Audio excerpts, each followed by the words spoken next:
Well, hello, dear comrades, and welcome to this new episode in our close reading series of What is Art by Leo Tolstoy. Last week we finished reading chapters 12, 13, and 14 that cover the causes of counterfeit art. With the episode before, chapters 8, 9, 10, and 11, we went through the characteristics of counterfeit art, and that wraps up Tolstoy's analysis on counterfeits. The rest of the book is going to focus on real or true art now, according to Tolstoy's definition, that true art infects others with the feelings of the artist who is conscious of this process. Like the artist deliberately infects you with his feelings in order for the work to be a work of art. And so this episode will cover chapters 15 and 16. Chapter 15 focuses on the conditions of infections, what is required for infection to take place. And chapter 16 covers many topics, but the essential thing is what makes art good, or what makes good art. So 15 is about determining genuine art, but true art is simply an art that infects others with feelings. That doesn't mean that it is good art. So infection is just the basis for there to be real art. But good art requires something else on top of infection. And having defined what true and good art is and what it ought to be, next week we will move to chapters 17, 18, and 19. Chapter 17 focuses on the consequences of counterfeit art on the quality of people's lives, both the upper classes and the working classes, and so that chapter is basically a restatement of many things we've already gone through, but it also serves as a good transition to next week's episode.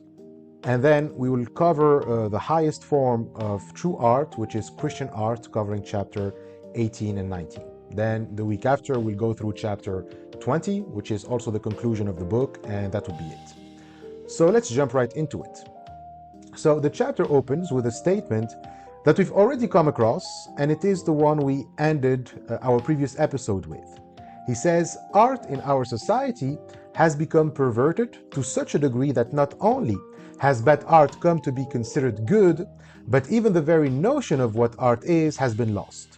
So that in order to speak of art in our society, one must first of all distinguish true art from counterfeit.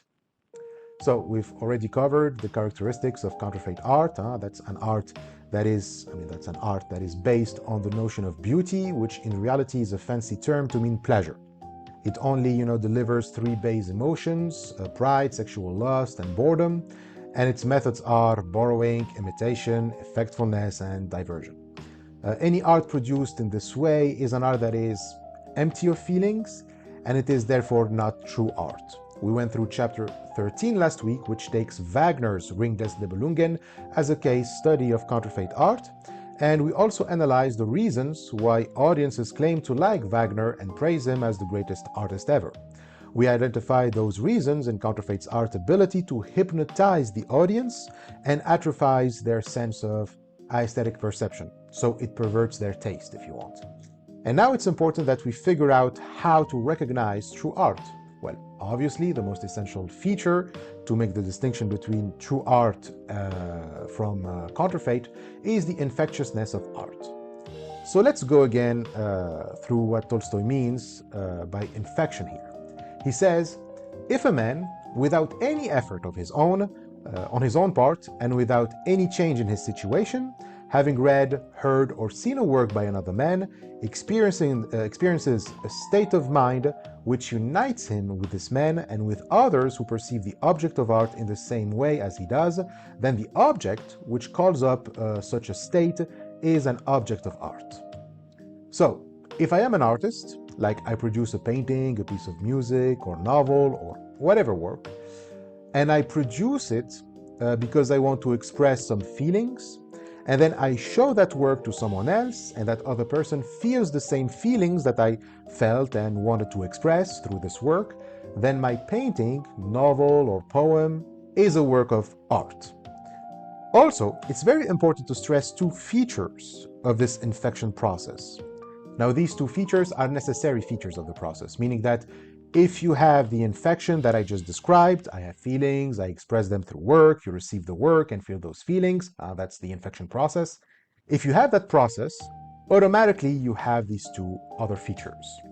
So the first feature is that this infection, in order to take place, has to be completely spontaneous for the receiver, but also for the artist, to which we will come back soon. So in short, the feeling that is triggered in the spectator must arise spontaneously. This means that the spectator can get infected without having to do any effort or, must change the situation he's in, like putting himself in a specific disposition or in a specific state of mind. That's, what the upper classes do, by the way. If you watched last week's episode, when we talked about the audience who likes, Wagner, they kept, finding excuses to convince Tolstoy to give it another go because, Tolstoy couldn't bear the music. Like, Tolstoy sits for hours through the show and he hates it because it's bad. But his friends keep telling him that's because Tolstoy is seeing the orchestra. Like if he just watches the action in the dark without seeing, the musicians, with only hearing the music, he will like it. It's like, those people who tell you that as long as you didn't get the full immersion treatment of a work, you cannot make judgments about it, by which they mean, bad judgments. Like they pretend that there has to be a certain way to experience the kind of art that they like, and the only reason you don't like it, it's because you're not experiencing it in the right way.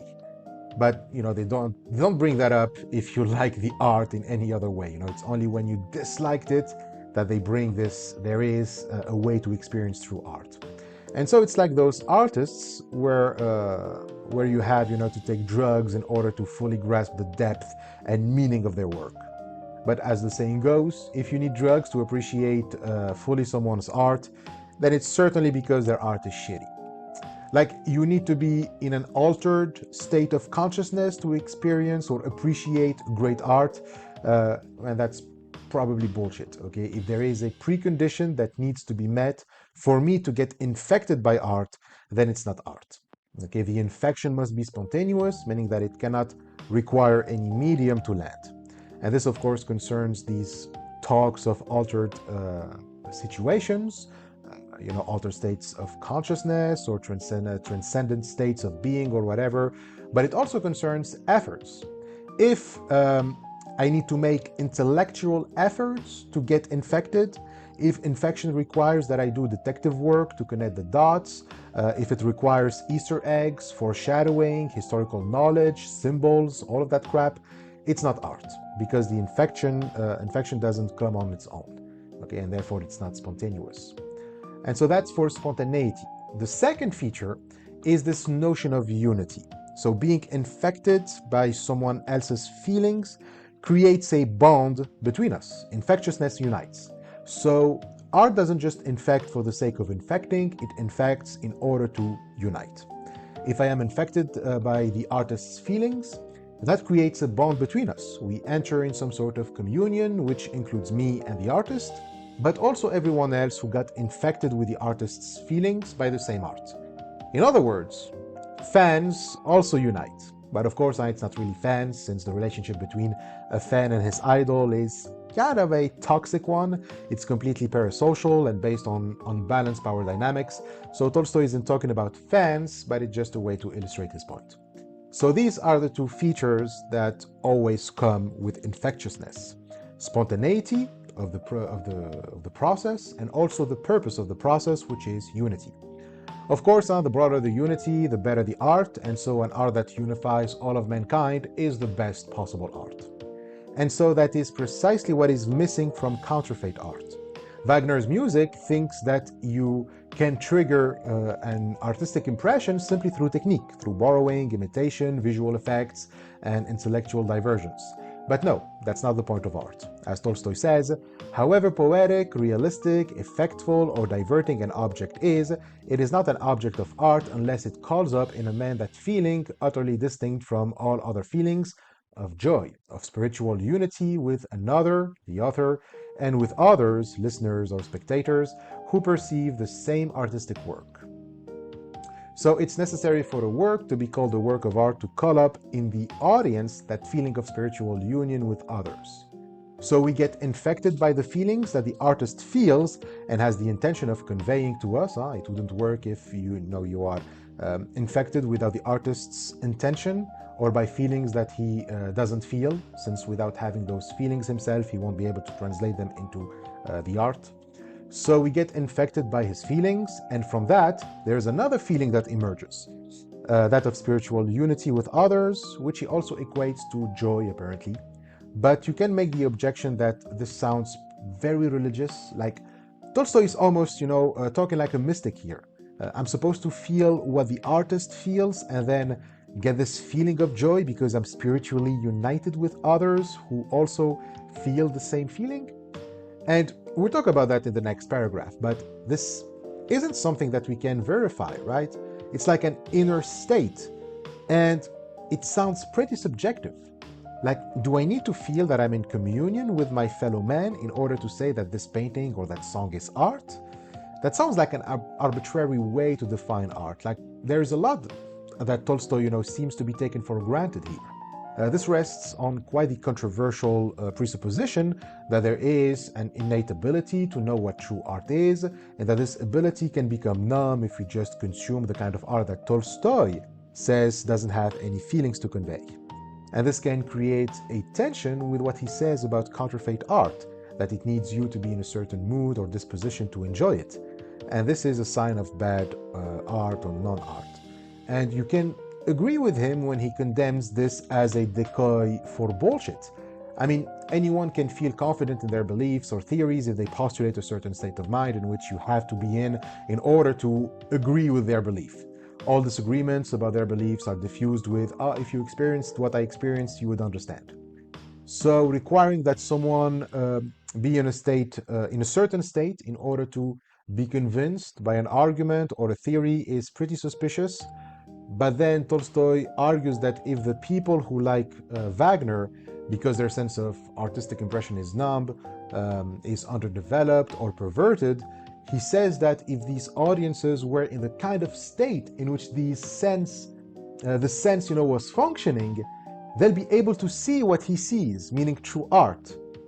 So not only we have to suppose that this sense exists, but we also need to suppose that it works in the way that Tolstoy is telling us that it works. And if we aren't convinced, then it's probably because our taste is perverted, which sounds like the thing he actually criticizes counterfeit art for. For him, it's obvious that this sense exists and remains unperverted in those who feel things when looking at works of art.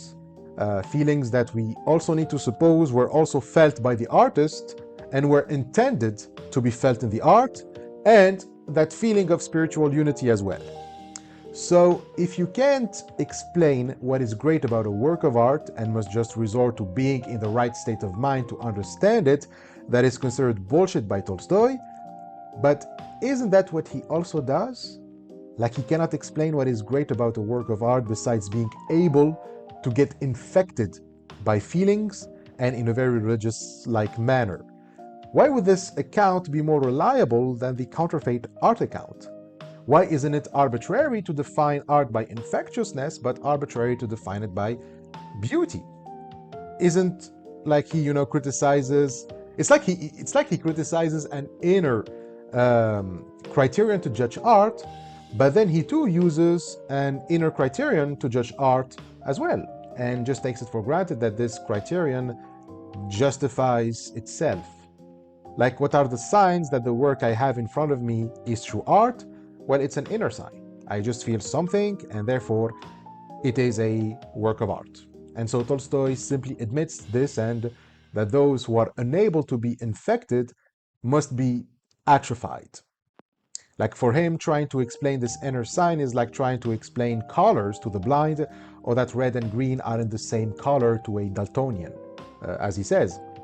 It is true that this is an inner sign, and that people who have forgotten the effect produced by genuine art and who expect from art something quite different, and such people make up the vast majority in our society, may think that the feeling of amusement and a certain excitement which they experience with regard to artistic counterfeits is the aesthetic feeling, and though these people cannot be unpersuaded, Just as it is impossible to persuade a Daltonian that green is not red, this sign nevertheless remains quite definite for people with an unperverted and unatrophied feeling for art, and clearly distinguishes the feeling produced by art from all other feelings.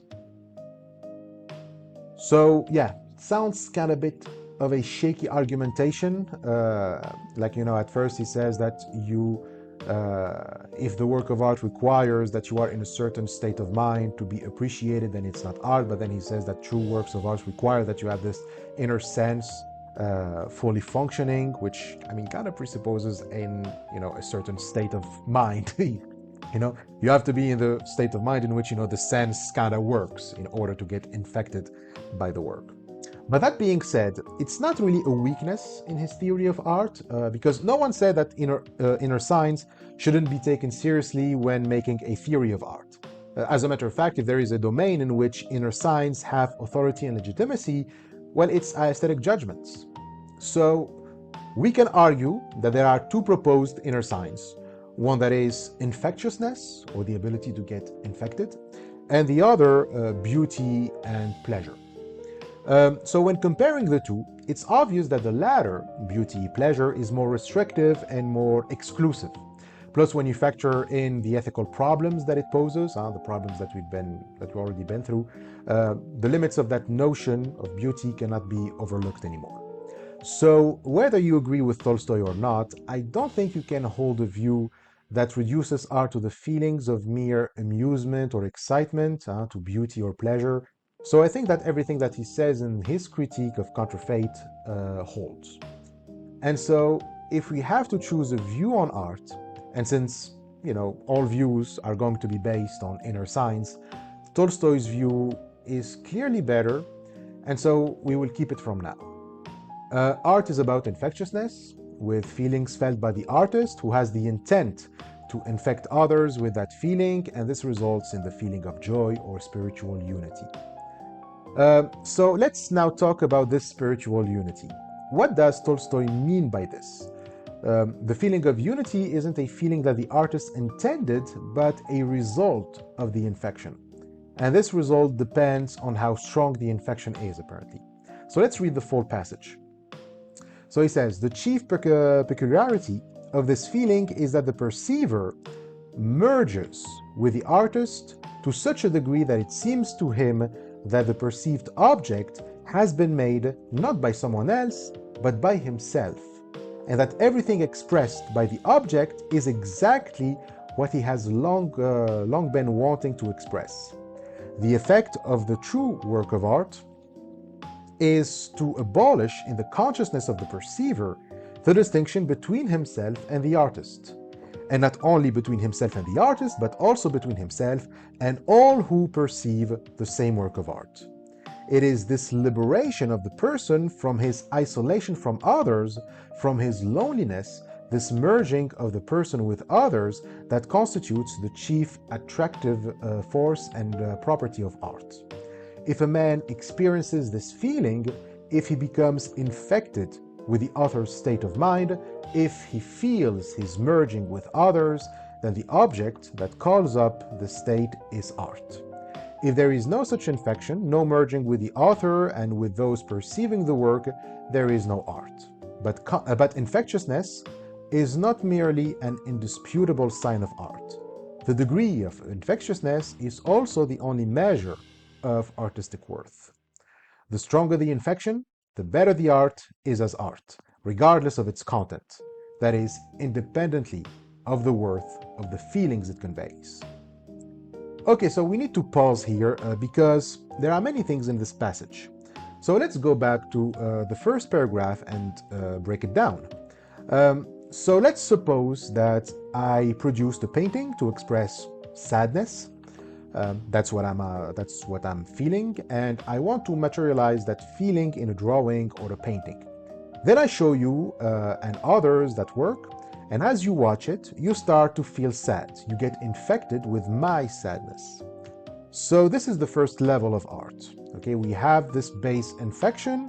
We are looking at genuine art, but the quality of genuine art is going to depend on the degree of infectiousness. So we now enter the higher stage or the higher level of the infection process. There's a degree of infection that is so high that the sadness that you are feeling is no longer my sadness, but it becomes yours. You feel that sadness so intensely that you almost fuse with it. You feel it so deeply that you can no longer distinguish between what you feel and what I feel.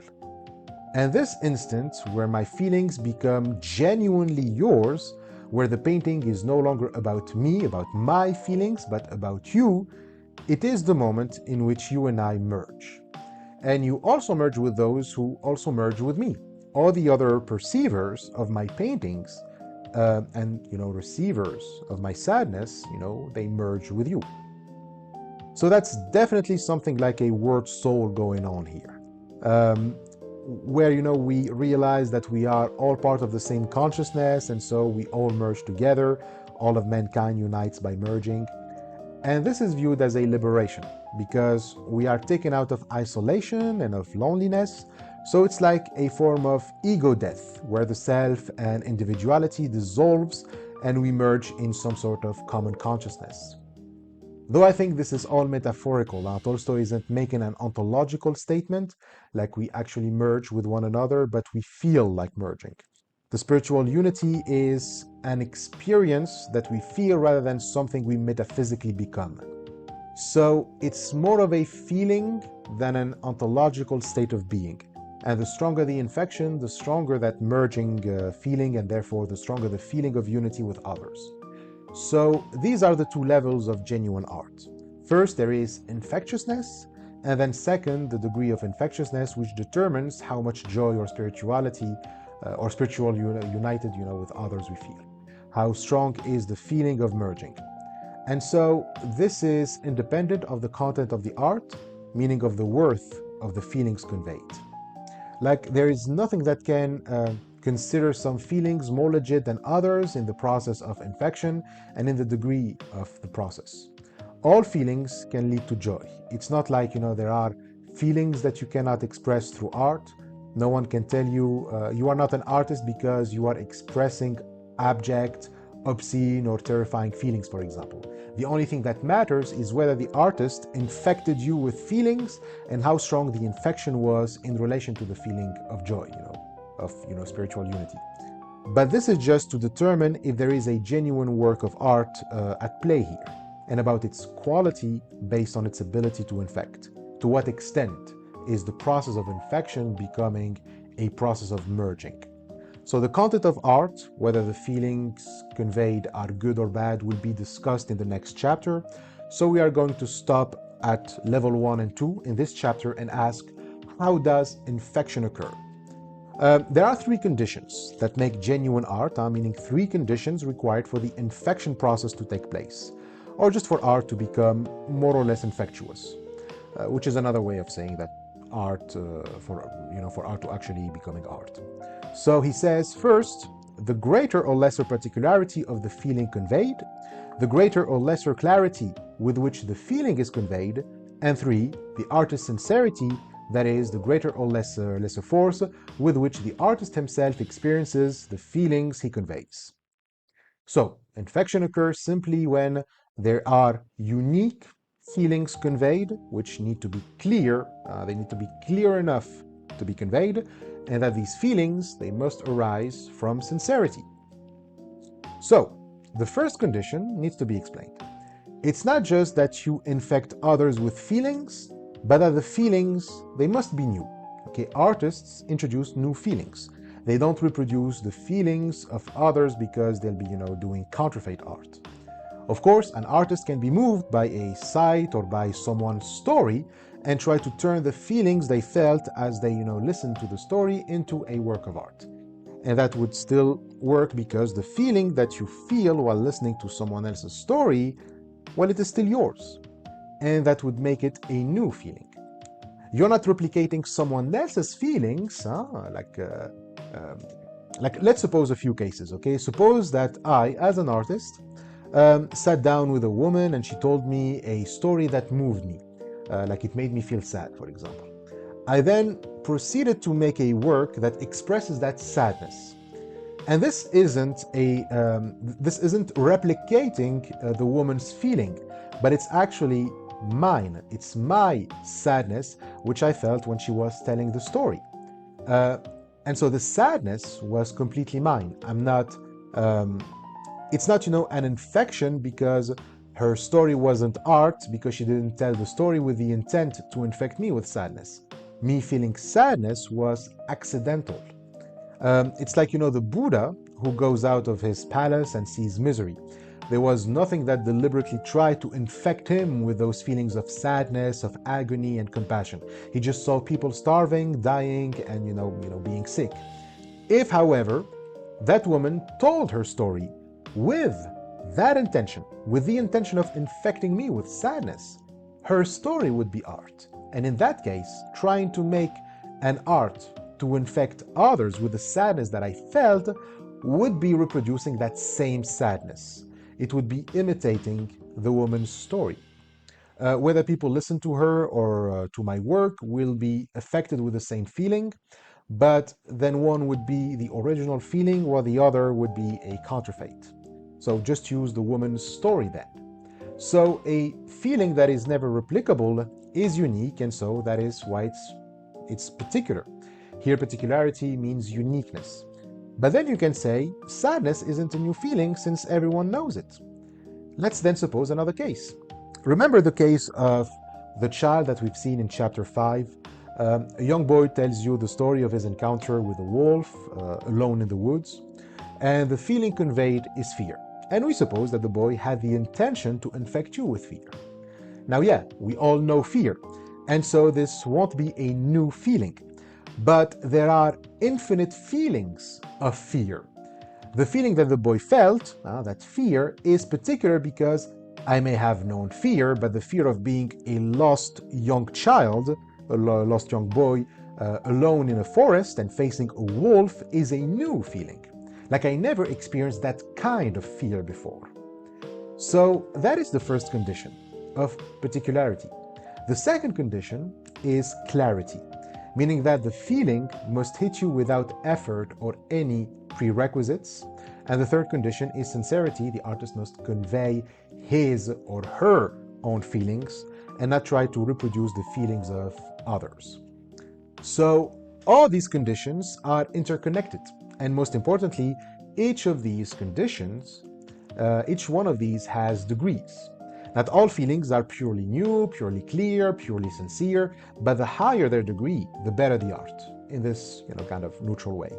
Remember level 1 and 2, which is about the degrees. They are neutral in that they are independent of the feeling's worth. It doesn't judge whether the feelings are good or bad, but just if there are new feelings, clear or sincere feelings, and their degree of intensity. So let's start with particularity. So he says, the more particular the feeling conveyed, the more strongly does it affect the perceiver. The perceiver experiences the greater pleasure, the more particular the state of mind into which he is transferred, and therefore the more willingly and strongly does he merge with it. So, a few things. First, when Tolstoy here talks of, state of mind, he's not talking of having to alter your state of mind like with, the audience at Wagner's musical drama. The problem with transferring yourself to another state of mind is that if that transfer occurs prior to infection. If you need to be in a particular state of mind to get infected, that's a problem. Okay, that is hypnosis. But infection itself is a transfer to another state of mind. So he says the more peculiar or individual, in Maude's translation, the feeling is, the more particular the state of mind in which I'll find myself during the infection. And therefore the transfer will be stronger, since here the transfer from the state of mind prior to the infection to the state of mind during infection is going to be about merging with the artist. The more peculiar the feeling, the stronger the mergence with the feeling and therefore with the artist. The second thing is the term pleasure. I checked both translations and it says pleasure which is strange given what Tolstoy, has been saying about pleasure. And so I think it's a mistranslation. I didn't, look for the original text in Russian because I couldn't read Russian. But in the French translation by Théodore de Vizeva, I think that's how it is pronounced, it doesn't actually mention pleasure. It says, like I'm just going to read it because I prepared it right here. So it says, plus les sentiments sont singuliers et nouveaux, so the more singular and new the feelings are, plus ils agissent sur celui à qui ils se transmettent, the more they affect the person to whom they are transmitted. Celui-ci reçoit une impression d'autant plus vive. The receiver gets an impression that has more vivid, qui est plus singulier et plus nouveau l'état d'âme où il se trouve transporté. As more singular and newer, the new state of mind he's transported to is. So, in the French translation, they use the term vivid instead of pleasure. So, plus vive, they use the term vive, which means vivid. And I think that's a more correct translation than pleasure, or perhaps say joy instead of pleasure. So, the newer the feeling, the stronger the infection is, and therefore the stronger the emergence, and so the stronger the joy. The second condition now. The clarity of the expression of the feeling contributes to the infectiousness, because in merging with the author in his consciousness, the perceiver is more satisfied the more clearly the feeling is expressed, which, as it seems to him, he has long known and experienced, and for which he has only now found the expression. So that's interesting. Clarity, as we said, comes from how easy the feeling infects us. The fewer conditions you need in order to get infected, the clearer the feeling, right? So it doesn't need that you put yourself in some sort of state of mind prior to the infection, or that you make some intellectual efforts in order for the infection to occur. But there's also another degree here, and that is the familiarity of the feeling. We said before, when you get to that spiritual unity, it's like the feeling that you got infected with is yours, right? And then we said that it's like you've known this feeling all along, but never find an expression for it. This can seem like it's in tension with the previous condition, that a feeling needs to be new. So it has to be new, but at the same time, it has to be familiar. But again, this is mostly psychological, okay? The feeling of unity, like we said, is a feeling. It's not an ontological state. And it's the same with familiarity. Familiarity isn't that you actually felt this feeling before and now you are feeling it again, but the expression was so clear that you needed nothing to get infected by it. Like the way that you are right now, that's all what is required to grasp that feeling. You didn't need to change anything in yourself. You didn't need more information or change your being or your state of mind. And so given how easy it is to get infected, because all you need is just being you. You also get that feeling of familiarity. Like you've known this feeling all your life, but never until now have you had the chance to see it expressed. So that's clarity. A feeling is clear if, despite being new, you already have everything to feel it and understand it. You don't need to add anything for that. So the degree of clarity is the degree of the familiarity you feel during infection. And now we move to the third condition, the artist's sincerity, which according to Tolstoy is the most important because, as he says, most of all the degree of infectiousness of art is increased by the degree of the artist's sincerity. So this is the condition that determines best the degree of infectiousness. Without sincerity, there is no infection, and the more sincere he is, the greater the infection. Now, how does sincerity translate in the artist's work? Like, how do we identify it or know that the artist is sincere? For Tolstoy again, you just feel it. Sincerity means that the artist also feels the feelings he's expressing, but how do we know? Well, you just feel, that he does. He says, as soon as the spectator, listener, or reader feels that the artist is himself infected by his work and is writing, singing, or acting for himself, and not just in order to affect others, this state of mind of the artist infects the perceiver. And contrariwise, as soon as the spectator, reader, or listener feels that the author is writing, singing, or acting not for his own satisfaction but for him, the perceiver, and that he does not himself feel what he wants to express, there is immediately a resistance. And then the most particular thing, the most particular new feeling, the most artful technique, not only do not produce any impression, but become repellent. So to determine the sincerity of the artist simply depends on whether or not I, the receiver, feel that the artist has those feelings too.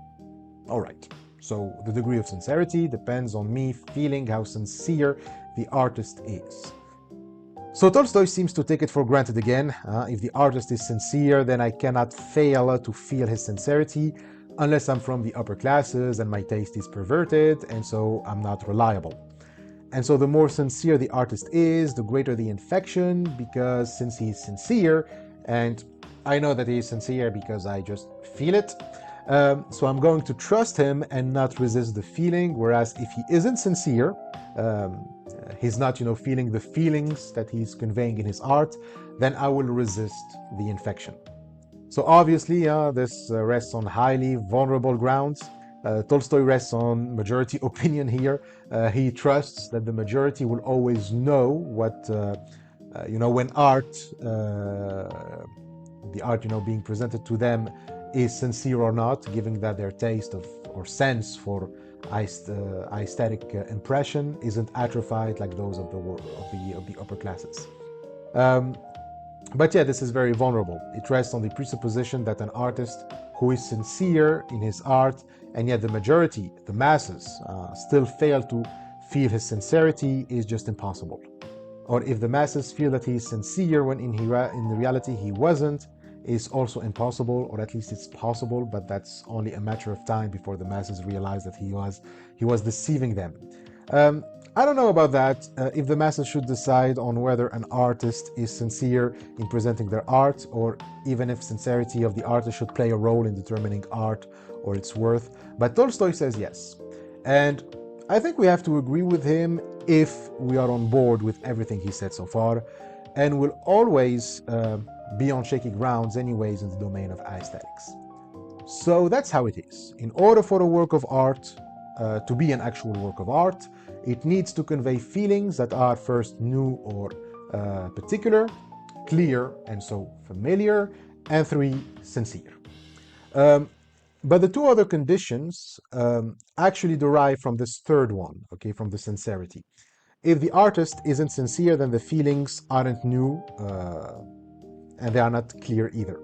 They are neither new nor clear. Without sincerity, which means that the artist himself didn't feel those feelings, so he's presenting the feelings of someone else, not his, or that there are no new feelings. So to quote Tolstoy, if the artist is sincere, he will experience his feelings as he has perceived it. And since each man is unlike all others, this feeling will be particular to all other men and will be the most particular, the more deeply the artist penetrates, the more heartfelt and sincere he is. So that's why sincerity includes the 2 other conditions. And since the public will feel anyways that he's not sincere, they will resist the infection, and therefore the feelings will lose in clarity. So the sincerity will force the artist to find a clear expression of the feeling he wishes to convey. Because it's not sincere, the artist will try to come up with ways to hide the deception, and so he'll try to distract the audience to the methods used in counterfeit art. He'll try to make the work poetic, imitative, loaded with effects and diversions, and that's why sincerity includes the second condition too. So sincerity is the most important, and as Tolstoy says, even though he speaks of 3 conditions, only sincerity, only the last, is a condition that the artist must experience an inner need to express the feeling he conveys. He continues, and therefore this third condition, sincerity, is the most important of the three. This condition is always present in popular art, which accounts for its powerful effect, and it is almost entirely absent in our upper-class art, ceaselessly fabricated by artists for reasons of personal gain or vanity.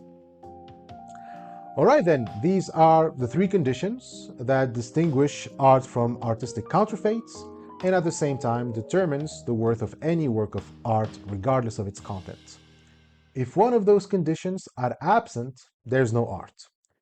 Actually, if one is missing, the other two are also missing. If there is no particularity, then there is no sincerity, and if there is no sincerity, then there is no clarity either.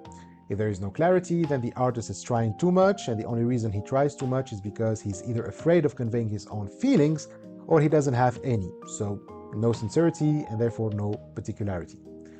And if there is no sincerity, given that the other two conditions derive from it, then there is neither particularity nor clarity. In short, there is no work of art if any of these conditions is absent. In the absence of one of these conditions, the work will belong not to art, but to its counterfeits. If the work does not convey the individual particularity of the artist's feeling, and is consequently not particular, if it is incomprehensibly expressed, or if it does not proceed from the author's inner need, then it is not a work of art. But if all three conditions are present, even in the smallest degree, then the work, even if weak, is a work of art. So that's level one. It's just about the presence of these conditions. Then we said there is level two, the presence in differing degrees of the three conditions, particularity, clarity, and sincerity, determines the worth of the object of art regardless of its content. All works of art can be ranked according to their worth by the presence of the first, second, and third of these conditions in greater or lesser degree. In one, the particularity of the conveyed feeling may predominate, in another, clarity of expression, in a third, sincerity, in a fourth, sincerity and particularity, but lack of clarity, in a fifth, particularity and clarity, but less sincerity, etc., in all possible degrees and combinations. So, just to be clear, when he says that you can have a situation in which you have sincerity and particularity, but lack of clarity, it doesn't mean an absence of clarity, just that the two others predominate. If there is no clarity, then there is no sincerity and particularity, then no art. So it's all about the degrees. You can have lots of sincerity and of particularity, but a small degree or small dose of clarity, so not a lack in the sense of absence. That would actually contradict what he himself said, that the absence of one condition means that there is no art. So that's it. We can conclude the chapter now. Thus, art is distinguished from non-art, and the worth of art as art is determined regardless of its content, that is, independently of whether it conveys good or bad feelings. But how determine whether art is good or bad in its content?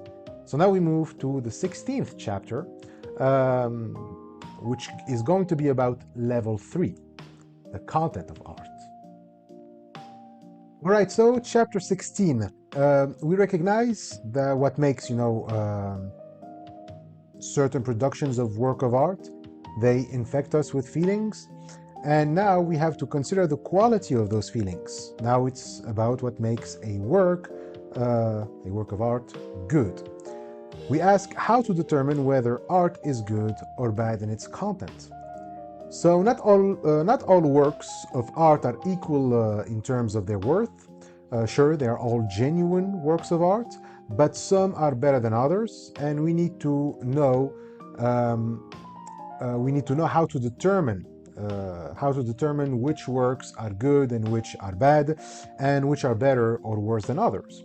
And for that, we start with going back to what art is at the most basic level. We already said that art, together with speech, is a means of communication and therefore also of progress, that is, of mankind's movement forward towards perfection.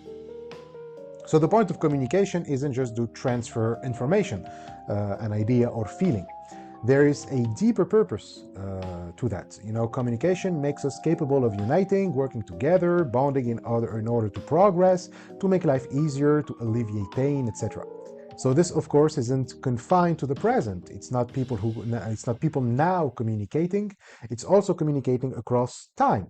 All the generations communicate with the latest ones, not by having old people talk to young people, but through books, art, and culture.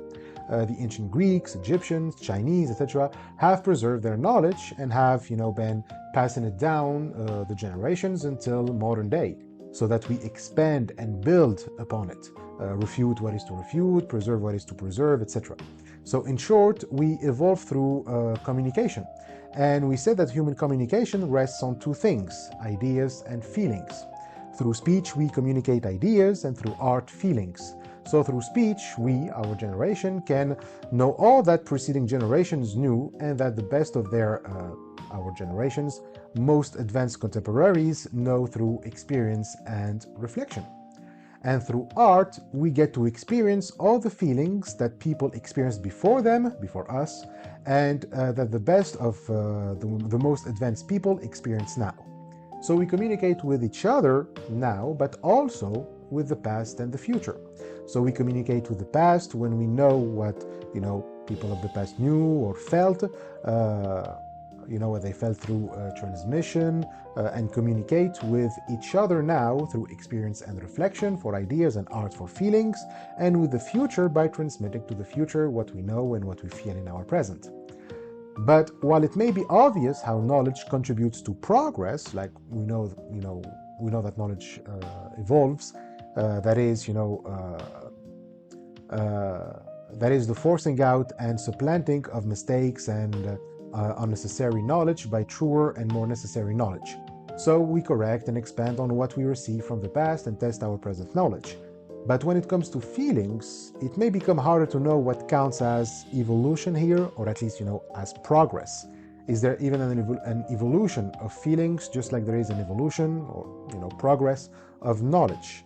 And Tolstoy answers with yes. The evolution of feelings takes place by means of art, replacing lower feelings, less kind and less needed for the good of humanity, with kinder feelings, more needed for that good. This is the purpose of art, and therefore art is better in its content insofar as it fulfills this purpose better, and is worse in so far as it fulfills it less. So, just like the evolution of knowledge is about replacing falsehood with truth for the good of humanity, the evolution of feelings does the same. It's about replacing lower feelings or bad feelings with higher or good feelings, also for the good of humanity. So just like we can compare knowledge based on how helpful it is in achieving the good of humanity, we can also compare feelings in that way. If there are speeches better than others because they are bringing us closer to the good of humanity, there are better works of art if they do the same thing through feelings. So that's the criterion to evaluate feelings. The evaluation of feelings means the recognition of these or those feelings as being more or less good, meaning more or less needed for people's good. So this goes without saying, this evaluation is accomplished by the religious consciousness of a given time. So remember that notion, religious consciousness? It's the expression of an ideal towards which a group of people strives. It's the meaning of life set by the group, and it determines what is good and what is bad. Every human society, in every historical age, sets an understanding of the meaning of life, which is the highest that has been reached by the people of that society, and which defines the highest good for which that society strives. So that's that ideal. This understanding is the religious consciousness of the given time and society, and it is always clearly expressed by certain advanced members of the society and is more or less vividly felt by all. So Tolstoy insists that there isn't a society without such consciousness. And so here Tolstoy says something remarkable. If we are having trouble finding a religious consciousness in a society, that is not because there is indeed none, but because we don't want to see it. And often we don't want to see it because it exposes our life, which often does not conform to it. So, um, why does he say that? Well, that's because a society that is incapable of recognizing the religious consciousness of another society is probably a dying society, a society that doesn't evolve anymore. You see that understanding that is set is necessary for human life and society. So whatever gets us closer to it is good. Whatever gets us away from it is bad. So religious consciousness is what determines which feelings are good and which ones are bad. Feelings that get you closer to that ideal are praised, and those that get you away are blamed. And so art, being the expression of feelings, is evaluated according to religious consciousness. If the feelings bring us closer to the ideal, that art is good. If it gets us away, art is bad. So this depends upon the religious consciousness of the group. And given that each group has such consciousness, groups will differ in their evaluation of art. What Group A considers a good feeling can be considered bad by Group B. Also, even the ideals themselves can be evaluated based on how broad the group that sets it is. An ideal held by just a small group, or more precisely, an ideal that matters just for a small group, will be kind of worthless.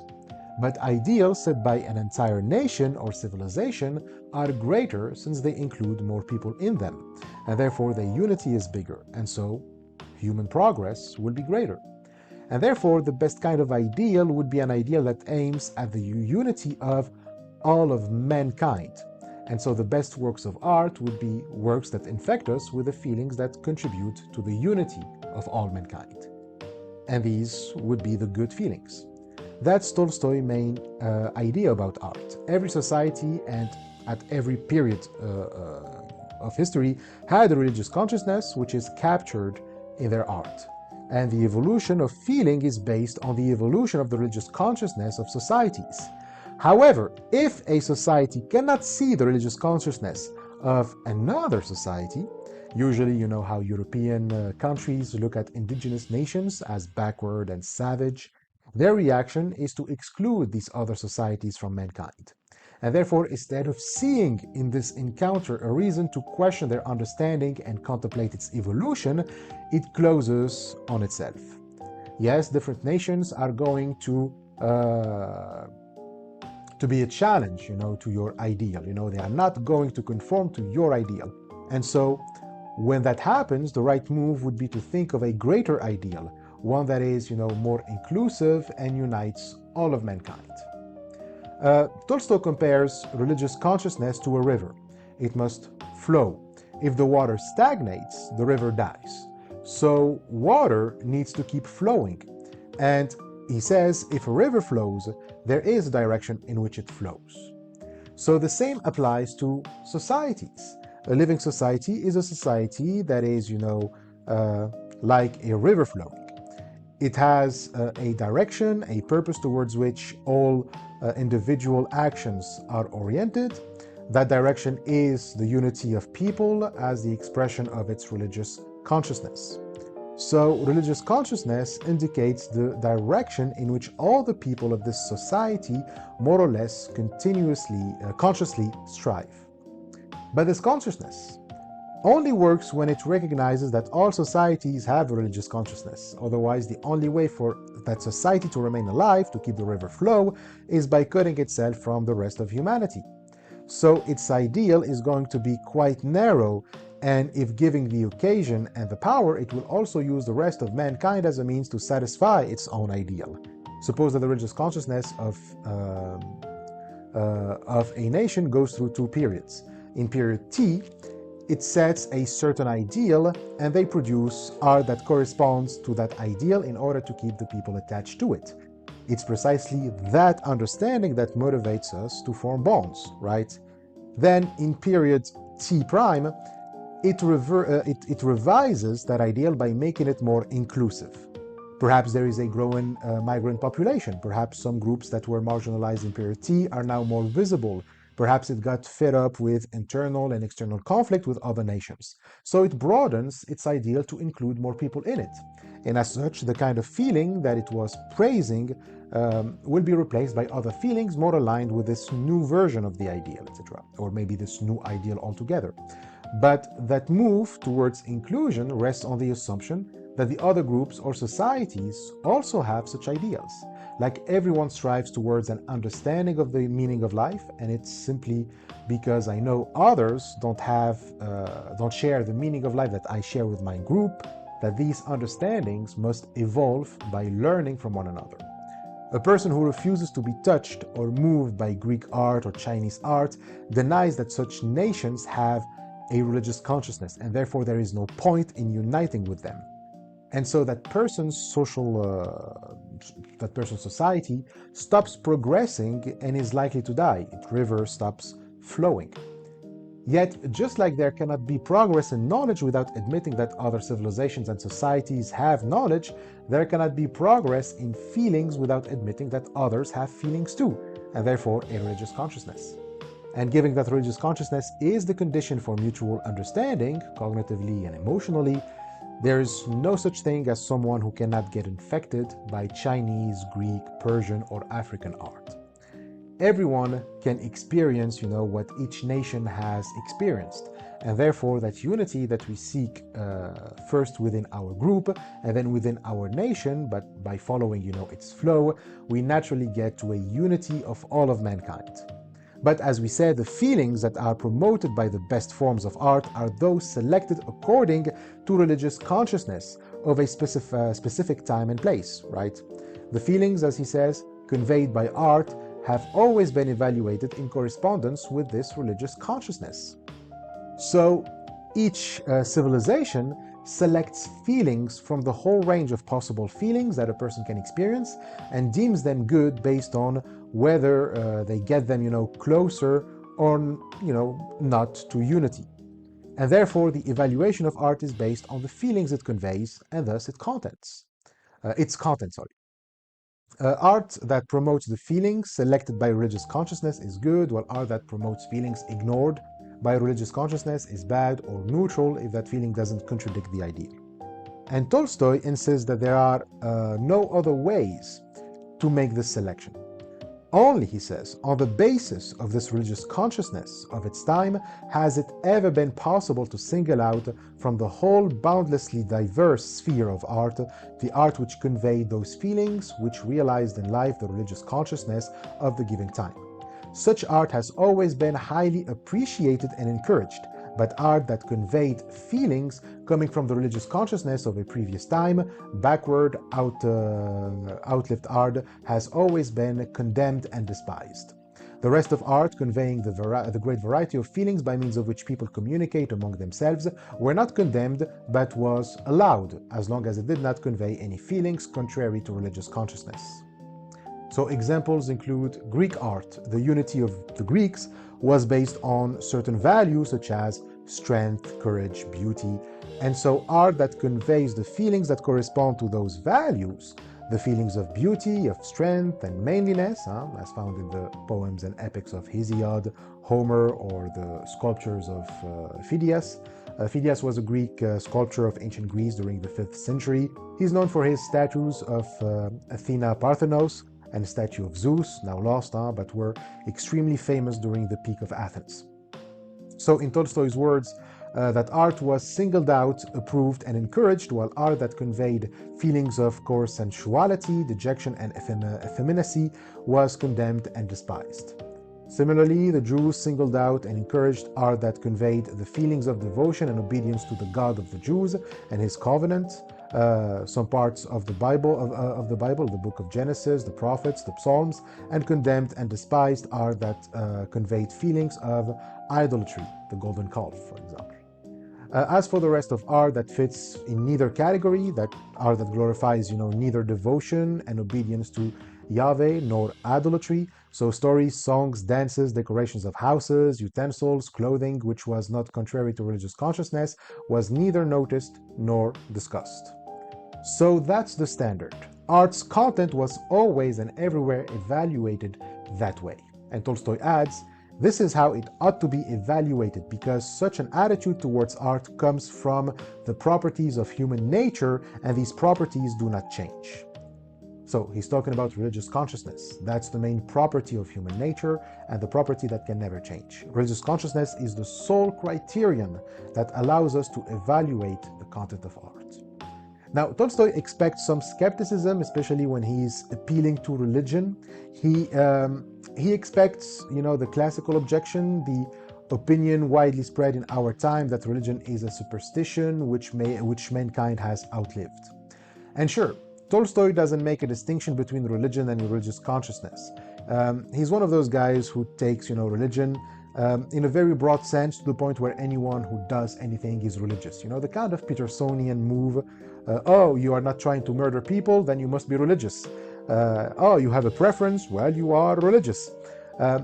It kinda sounds like that. Religion for Tolstoy is that ultimate understanding that a society can come up with, and since all societies have such understanding, then all societies are religious. So it seems like it's inconceivable for him that there can be such a thing as, a irreligious society, or an understanding of the meaning of life without religion. So everyone is religious. But yeah, in the 19th century, especially in leftist circles or progressive circles, let's say, there is this widespread idea that religion is no longer relevant and is an obstacle to human progress. So Tolstoy's argument would sound superstitious to them, and probably to many of us now. I mean, it sounds superstitious to me, and it doesn't mix well with naturalism, and I am a naturalist. But let's see how he responds to the objection.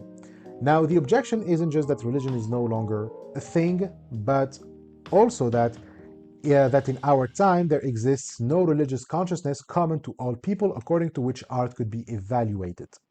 And Tolstoy writes, therefore, between the two objections, which suggests that the second one derives from the first one. If you say religion is a superstition, then the notion of a religious consciousness common to everyone doesn't exist either. It's also a superstition. And of course, since it doesn't exist, it cannot be a criterion to evaluate art. So how does Tolstoy respond to this? Well, his answer is the classic answer of apologists when you say religion is basically superstition.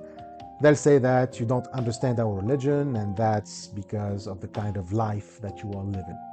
So they will just discredit you from the start by, saying that your kind of talk is the kind of talk you would expect from someone living in sin.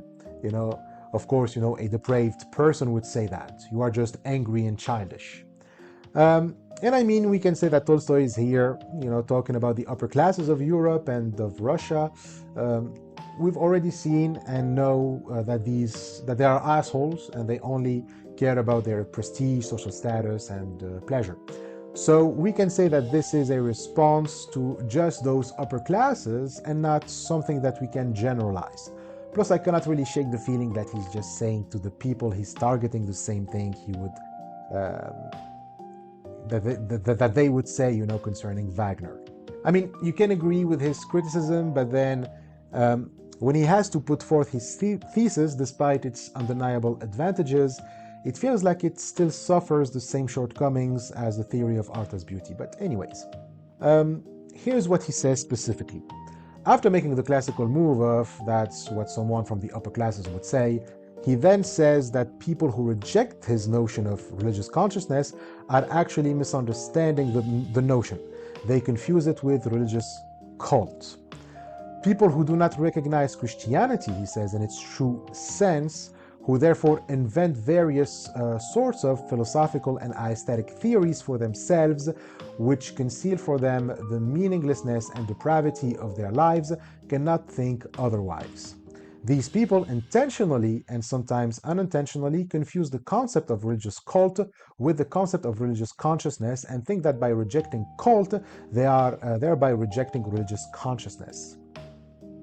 Like, Tolstoy agrees that much of what passes as religion is wrong and should be, called cult instead of religion. But he argues that those who reject religion, the supposedly educated circles of our time, think that the notion of cult exhausts that of religion. But he doesn't expand more on it and just moves to another reply, which honestly is just bad, but we're not here to judge, just to understand. He says that the very attempt to deny religious consciousness proves religious consciousness. I really hate that kind of argument. Like sometimes, like someone believes in X and you say X doesn't exist, and they reply with, the fact that you believe that X doesn't exist proves that X exists. I mean, that's dumb, stop making that argument, please. And the psychological explanations added to it only makes it worse. Like, aha, you say that X doesn't exist because if X exists, your lifestyle would be wrong.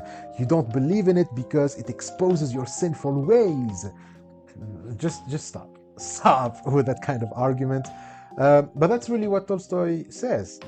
But all these attacks on religion and the attempts to establish a world outlook opposed to the religious consciousness of our time are the most obvious proof of the presence of this religious consciousness, which exposes the life of people not in accord with it.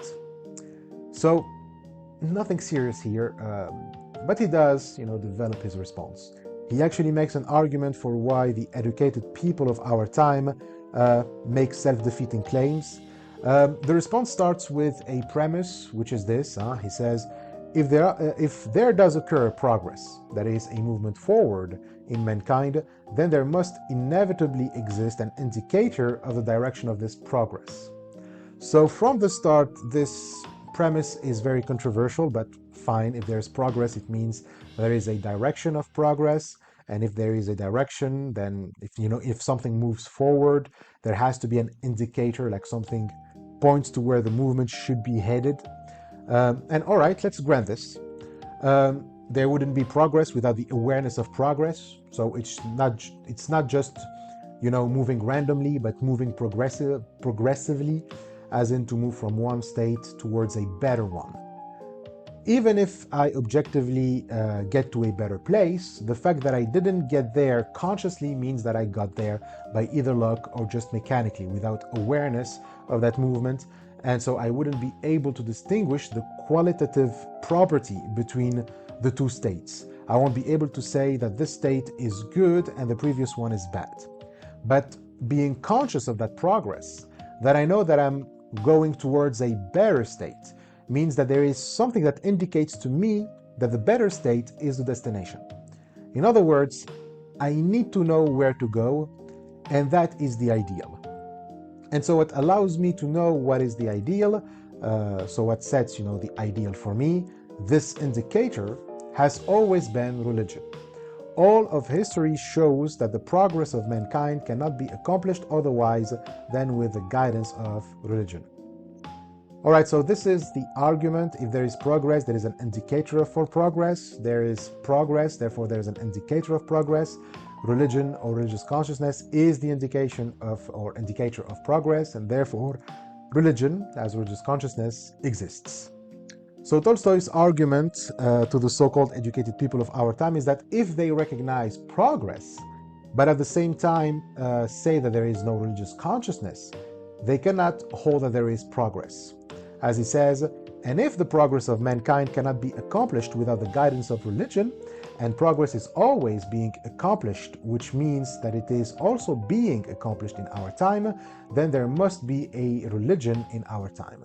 And so without, whether the so-called educated people of our time like it or not, they must recognize the existence of religion, not the religion of cult, Roman Catholic, Protestant, etc., but religious consciousness, as the necessary guide of progress in our time as well. All right, so that's it for this diversion, which is about arguing for the existence of religious consciousness. Whether you think it's successful or not doesn't matter. What matters is that there is a religious consciousness and no progress can occur without it. So now that we agree that there is a religious consciousness and that it still exists among us, Tolstoy means the 19th century, despite what the well-educated people are saying, and given that since the beginning of human civilization art was evaluated based on religious consciousness, then there is no reason why things ought to be different. So today too, our art must be evaluated on the basis of this religious consciousness. and so art cannot be judged by beauty or pleasure, by only, the ideals set by the religious consciousness of society, just like it's always been done. But only by, that idea. And so he says, in exactly the same way, as always and everywhere, the art which conveys feelings coming from the religious consciousness of our time should be singled out from all indifferent art, should be recognized, highly appreciated, and encouraged, while art that is contrary to this consciousness should be condemned and despised, and the remaining indifferent art should neither be singled out nor encouraged. But then, if we are to evaluate art according to the religious consciousness of the time, we need to know what that consciousness is. What is the ideal of the time? Like we said, all ideals set by religious consciousness are about unity. And progress is determined as a movement that goes from the smallest unity to the biggest unity. And according to Tolstoy, that ideal is the unity not of a nation, but of all mankind in a single universal brotherhood. From then on, all human actions and productions should be valued in terms of that unity, in relation to that unity. A work of art shall be praised if they convey the feelings that promote the unity of all men, and works that convey feelings that promote the disunity will be considered bad. And works that convey feelings that promote neither, well, we don't care about those, like they are allowed, and that's it. So he says, the religious consciousness of our time, in its most general practical application, is the consciousness of the fact that our good, material and spiritual, individual and general, temporal and eternal, consists in the brotherly life of all people, in our union of love with each other. This consciousness was expressed not only by Christ and all the best people of the past, it is not only repeated in the most diverse forms and from the most diverse sides by the best people of our time, but it already serves as a guiding thread for the whole complex labor of mankind, which consists, on the one hand, in destroying the physical and moral obstacles that hinder the union of people, and on the second hand, in establishing those principles common to all, which can and must unite people into one universal brotherhood. It is on the basis of this consciousness that we must evaluate all the phenomena of our life, including our art, singling out from its whole sphere that which conveys feelings coming from this religious consciousness, highly appreciating and encouraging this art, while rejecting that which is contrary to this consciousness, and to ascribing to the rest of art a significance that is not proper to it. So, appreciate and encourage an art that conveys feelings coming from religious consciousness. The depravity of the upper classes in relation to art lies in this mistake, that they don't appreciate and encourage an art that corresponds to religious consciousness. And most dramatically, the art that they encourage doesn't even correspond to religious consciousness, period. It's not that they have an art that corresponds to their religious consciousness, like they are regressing to a smaller group, but they still have a religious ideal. It just promotes, a smaller unity of men. No, their art isn't even about unity. It's not even art. Like, it's worse than bad art. Sure, bad art is an art that promotes ideals contrary to the unity of mankind, but it still promotes a certain unity. The kind of art that promotes the unity of a nation is considered bad compared to the one that promotes the unity of all mankind. But the art of the upper classes serves no unity whatsoever. There is an actual absence of religious consciousness, which is exceptional because such absence never existed before the times of the so-called Renaissance. So they abandoned religious consciousness by cutting themselves from the masses and from, church Christianity. We've seen this in the third episode, if I remember correctly, third episode. So they ended up with a vacuum that they filled with counterfeit art.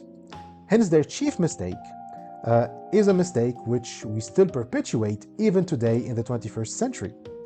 That mistake, like I said, isn't just abandoning religious art. It's not that they could not ascribe any significance to it anymore because they could not believe in what the majority regarded as religion. No, their chief mistake is by what they replaced it. In place of this absent religious art, they put a worthless art that had pleasure as its own aim. That is, they began to single out, appreciate, and encourage as religious an art that is no way deserved such appreciation and encouragement. So he continues, one of the fathers of the church said that people's main trouble is not that they do not know God, but that they have put in place of God that which is not God. It is the same with art.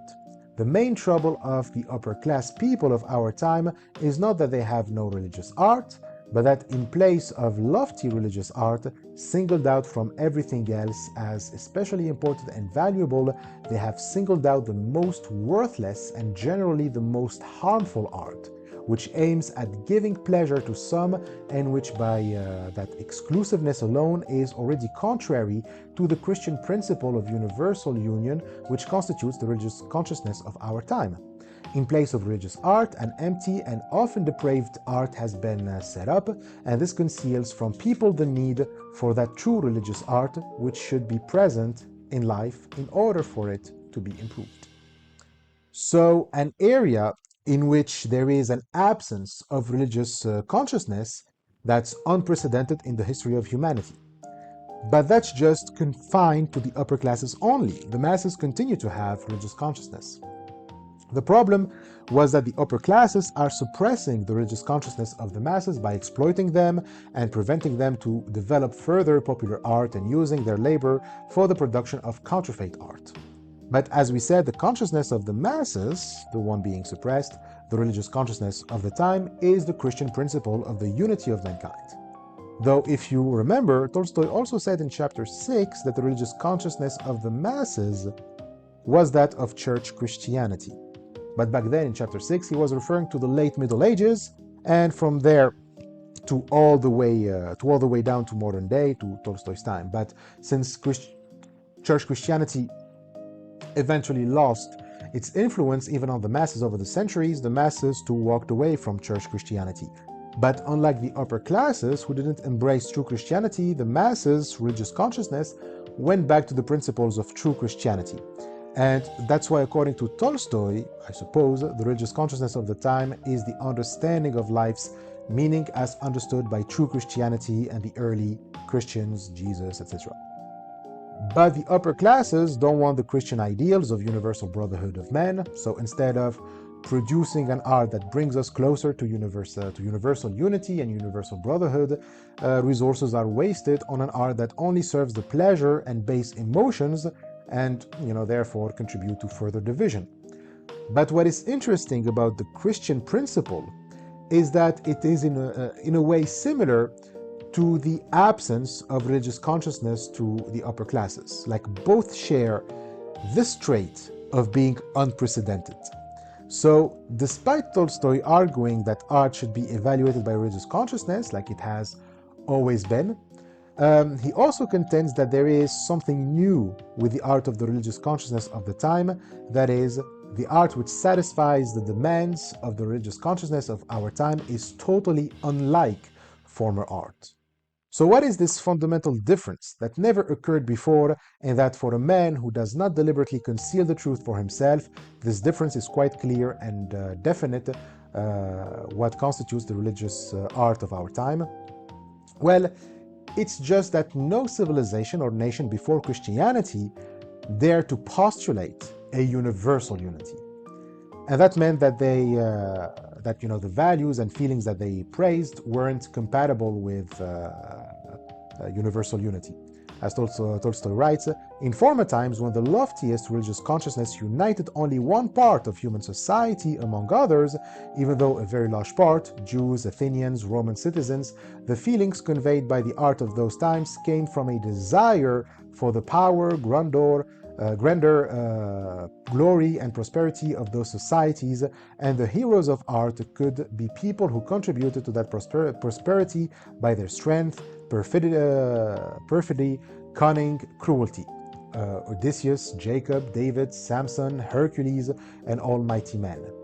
The religious consciousness of our time does not single out any one society of people, but on the contrary, demands the union of all, absolutely all people without exception, and places brotherly love for all people above all other virtues. And therefore, the feelings conveyed by the art of our time not only cannot coincide with the feelings conveyed by former art, but must be opposed to them.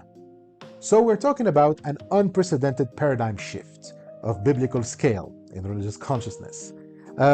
That all of a sudden, the ideas of a man who preached ideals completely opposed to the usual ideals promoted by nations, like strength, power, cunning, being superior and exceptional compared to others, having an in-group mentality and even cruelty, to have the opposite suddenly triumph and take the world by storm with no gradual process is a revolution. Nothing could prepare the world for this, and so this isn't even normal progress. I mean, conceptually, it can be seen as progress. You start with a small group, and that group, expands its moral circle until it reaches universal brotherhood. But empirically speaking, there was no graduation, there were no steps that had to be made in order to get to Christianity, and Christianity wasn't even a step within the progress of mankind. How could it be, that from a world where all civilizations valued strength, power, and beauty as ultimate virtues, and how from that world comes a religious consciousness that valorizes the opposite. So that valorizes not strength or power, but kindness, altruism, and equality among everyone. Not beauty, but the good. So the Christian religious consciousness didn't have anything that can determine it, nothing that can foresee it. And that's why it's neither a step nor had steps towards it. It just suddenly happened. Truly Christian art could not establish itself and has not yet established itself precisely because Christian religious art was not one of those small steps with which mankind regularly proceeds, but was an enormous revolution which, if it has not yet changed, is bound inevitably to change mankind's whole understanding of life and the whole internal arrangement of that life.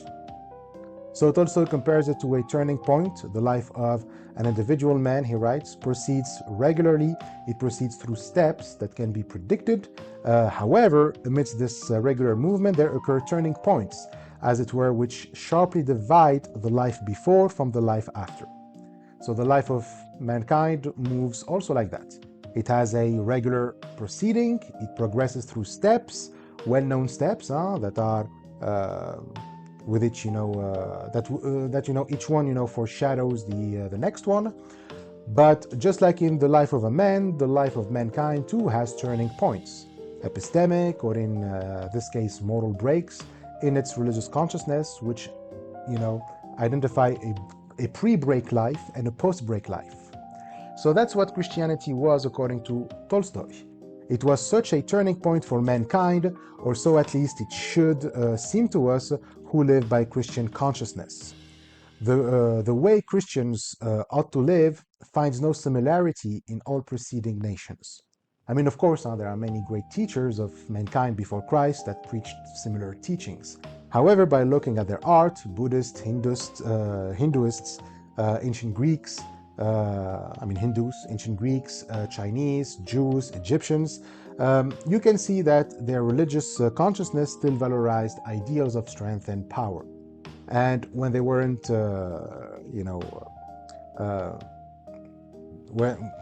when they weren't, in their art, of course, talking about what they consider higher art, the art that they value the most, promote and display the most, when they weren't, their art was more akin to church Christianity's art. It was filled with superstition, and even saints had the auras of heroes and were more used to justify authority than the teachings of the Buddha, for example. Only true Christianity went as far as repudiating completely all values and feelings incompatible with universal brotherhood. In other words, the religious consciousness of Christianity isn't after building a unified nation, but a unified mankind. And that is why Christian art is so remarkable, still according to Tolstoy. So he says, Christian consciousness gave a different, new direction to all human feelings, and therefore completely changed both the content and the significance of art. The Greeks could make use of Persian art and the Romans of Greek art, as the Jews did of Egyptian art. The basic ideals were the same. The ideal was now the grandeur and the prosperity of the Persians, now the grandeur and prosperity of the Greeks or Romans. One of the same art was transferred to different conditions and suited to a new nation. But the Christian ideal changed and turned over everything in such a way that, as the Gospel says, what was great among men is abomination in the sight of God. So that's Luke 16:15. Jesus said that to the Pharisees concerning their attachment to money and worldly possessions. That's also where the famous quote of, you cannot serve two masters. If you serve one, you must detest the other. So either God or money comes from. It's from Luke 16:13. So he says the ideal became not the grandeur of a pharaoh or a Roman emperor, not the beauty of a Greek or the wealth of Phoenicia, but humility, chastity, compassion, love. The hero was no longer the rich man, but the beggar Lazarus.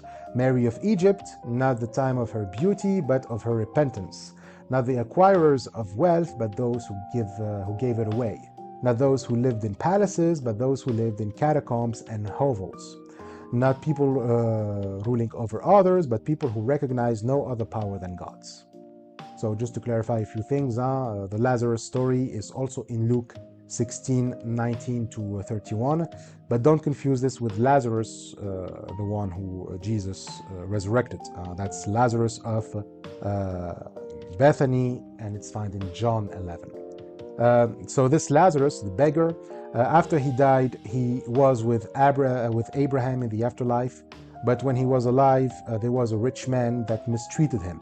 And that rich man also died, but he found himself in fire and agony, and he begs Abraham to send Lazarus back to warn his family of what awaits them in the afterlife if they don't repent. But Abraham refused and said that they already have Moses and the prophets. He means the Torah. So Moses was already dead back then. So the family of the rich man, they can know that they shouldn't be assholes to the poor because the teachings are already in their possession. Okay, they already possess the Torah. And he also adds that it is pointless to send back the dead because, they won't, your family won't believe the dead either. As for Mary of Egypt, she was a prostitute of the 5th century who repented and then spent 40 years in the desert. She's the one of the most greatly venerated saints in the Eastern Orthodox Church. She, however, doesn't appear in the Bible, so don't confuse her with Mary of Magdalene, who, by the way, was not a prostitute. Anyways, so that's it for the references. Moving on with the quote about Christian art and its exceptional nature. He says, "And the highest work of art was no temple of victory with statues of the victors, but the image of a humane soul so transformed by love that a tortured and murdered man could pity and love his tormentors." So in the Bloomsbury edition, there's a note by Maude precisely about this kind of art where even Jesus is portrayed as leading the Russians to victory during the Napoleon War. And this is the kind of art that is deplored by Tolstoy because instead of promoting the unity of all mankind, it promotes further isolation and hostility towards others.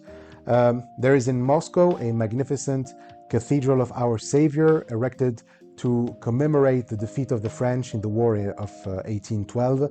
But it was demolished by the Soviets in 1933 to create the Palace of the Soviet, but that never came because of the war and the German invasion of 1941. But the project was abandoned and never picked up, and eventually the cathedral was reconstructed. You can see it today. It's one of the biggest cathedrals of Russia, so moving on. And therefore, people of the Christian world have difficulty resisting the inertia of pagan art, with which they have grown up all their lives. The content of Christian religious art is so new for them, is so unlike the content of former art that it seems to them that Christian art is a denial of art, that they cling desperately to the old art. And yet, in our time, this old art, no longer having its source in religious consciousness, has lost all meaning, and we must renounce it whether we will or no. The essence of Christian consciousness consists in each man's recognition of his sonship to God and their consequent union with God and with each other, as it is said in the Gospel, and therefore the content of Christian art is such feelings as contribute to the union of men with God and with each other. So the Gospel reference is John 17:21, when Jesus starts praying as he's, waiting to be arrested, knowing that he's going to die.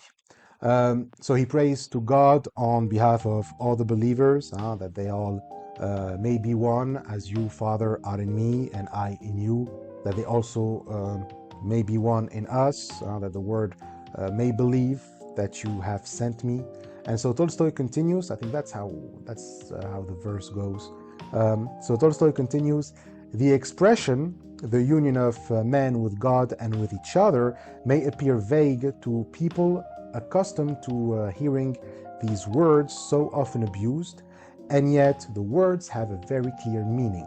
These words mean that the Christian union of people, contrary to the partial, exclusive union of some people, is one that unites all people without exception. All art has in itself the property of uniting people.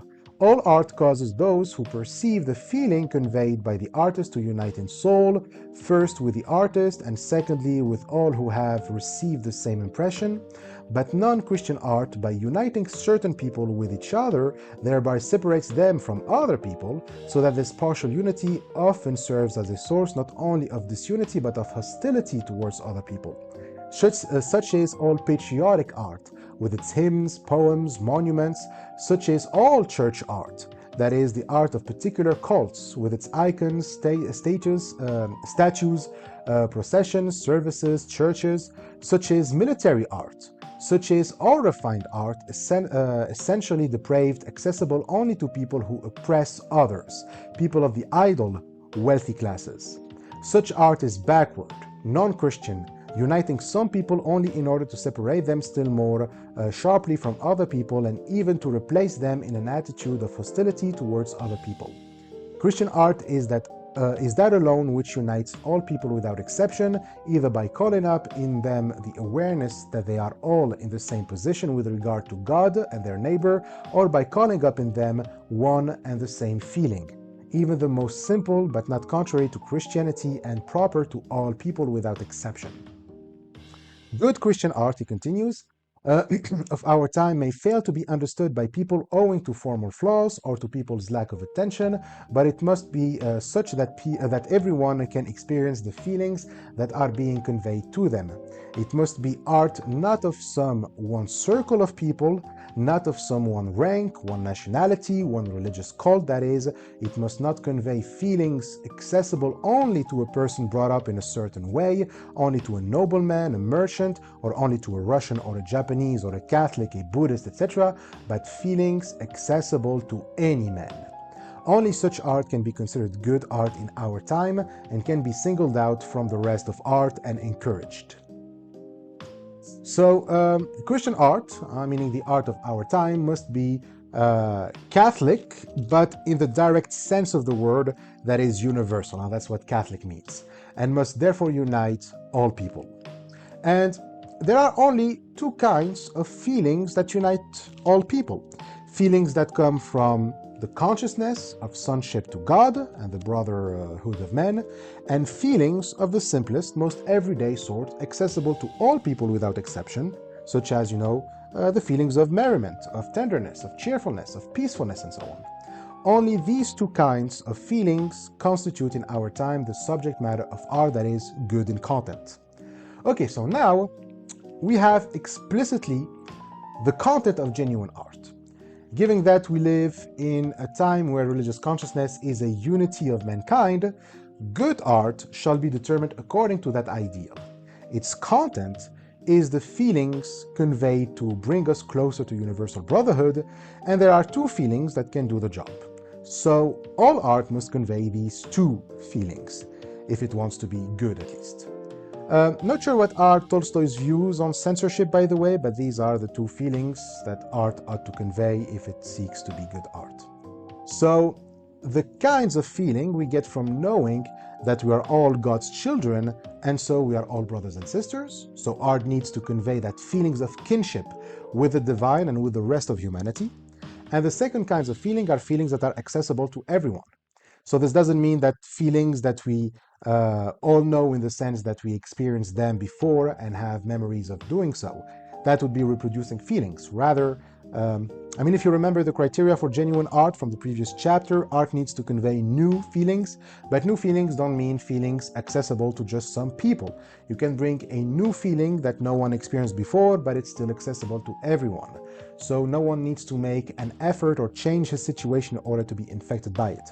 So simple feelings, accessible to all, and he gave examples: merriment, tenderness, cheerfulness, peacefulness, etc. Even if a person never experienced those feelings are still accessible to her. And both of these feelings go hand in hand, right? If the ideal is the unity of mankind, then the feelings that art has to convey must be accessible to all. You cannot preach a universal brotherhood, but then produce an elitist art or convey feelings that you know are only accessible to a minority. So if at first these two kinds of feelings seem to each correspond to a different art, like we have, as he says, two apparently so dissimilar kinds of art, these feelings cause an effect.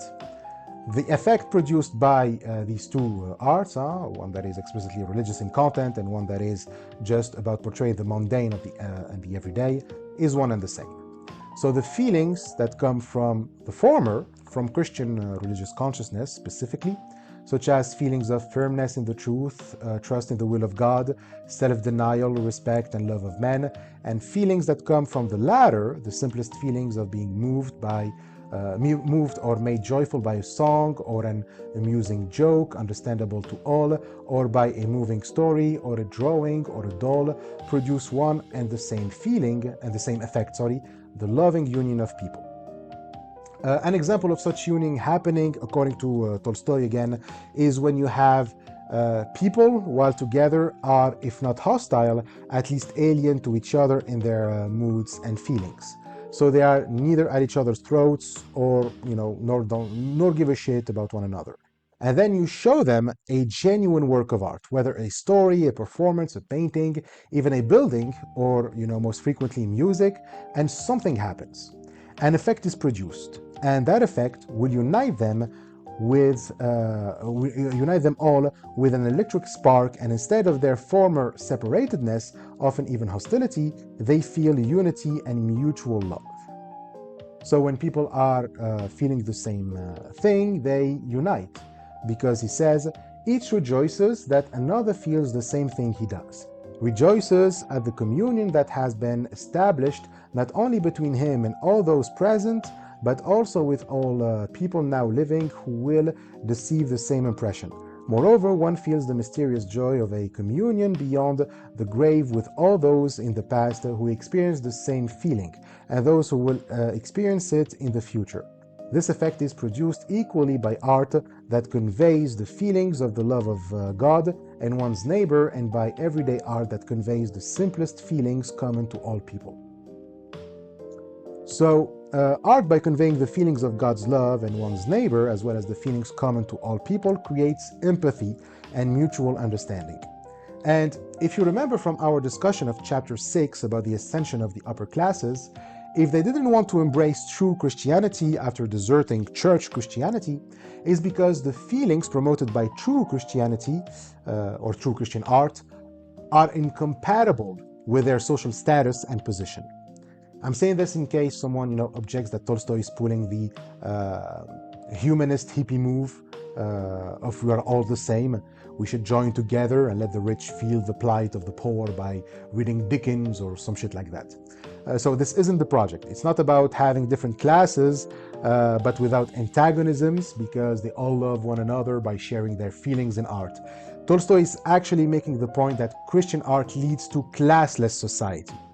So, sure, he's not a Marxist, he's a Christian anarchist, and anarchism also believes in the classless society. We can argue that this method is a bit naive, but I think we can agree that art has a role to play in human progress, meaning achieving classless society. I mean, in what other context, besides a classless society, can there be a universal unity of all mankind? So, art too has its contribution, and perhaps one of the most important contribution to that unity in classless society. And its contribution is that by infecting others with the artist's feelings and forming such communion, the masses can unite and thus overthrow the upper classes, since they don't want to willingly, give up on their prestigious positions. So anyways, so go back to Tolstoy now. His next claim is again the specificity of Christian art.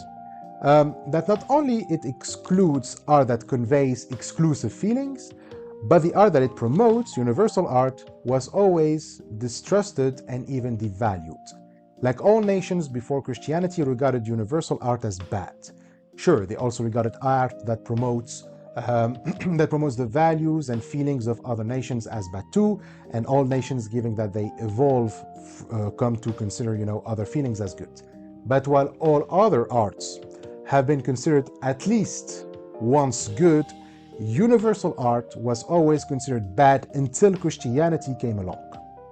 So he says the difference between evaluating the art of our time and that of former times consists above all in this: that the art of our time, that is Christian art, being based on a religious consciousness that calls for the union of people, excludes from the sphere of art which is good in content, or that conveys exclusive feelings which do not unite people, but which separate them, and regards such art as bad in content, while on the other hand, it includes the category of art that is good in content and an area of art which hitherto was not regarded as worthy of being singled out and respected.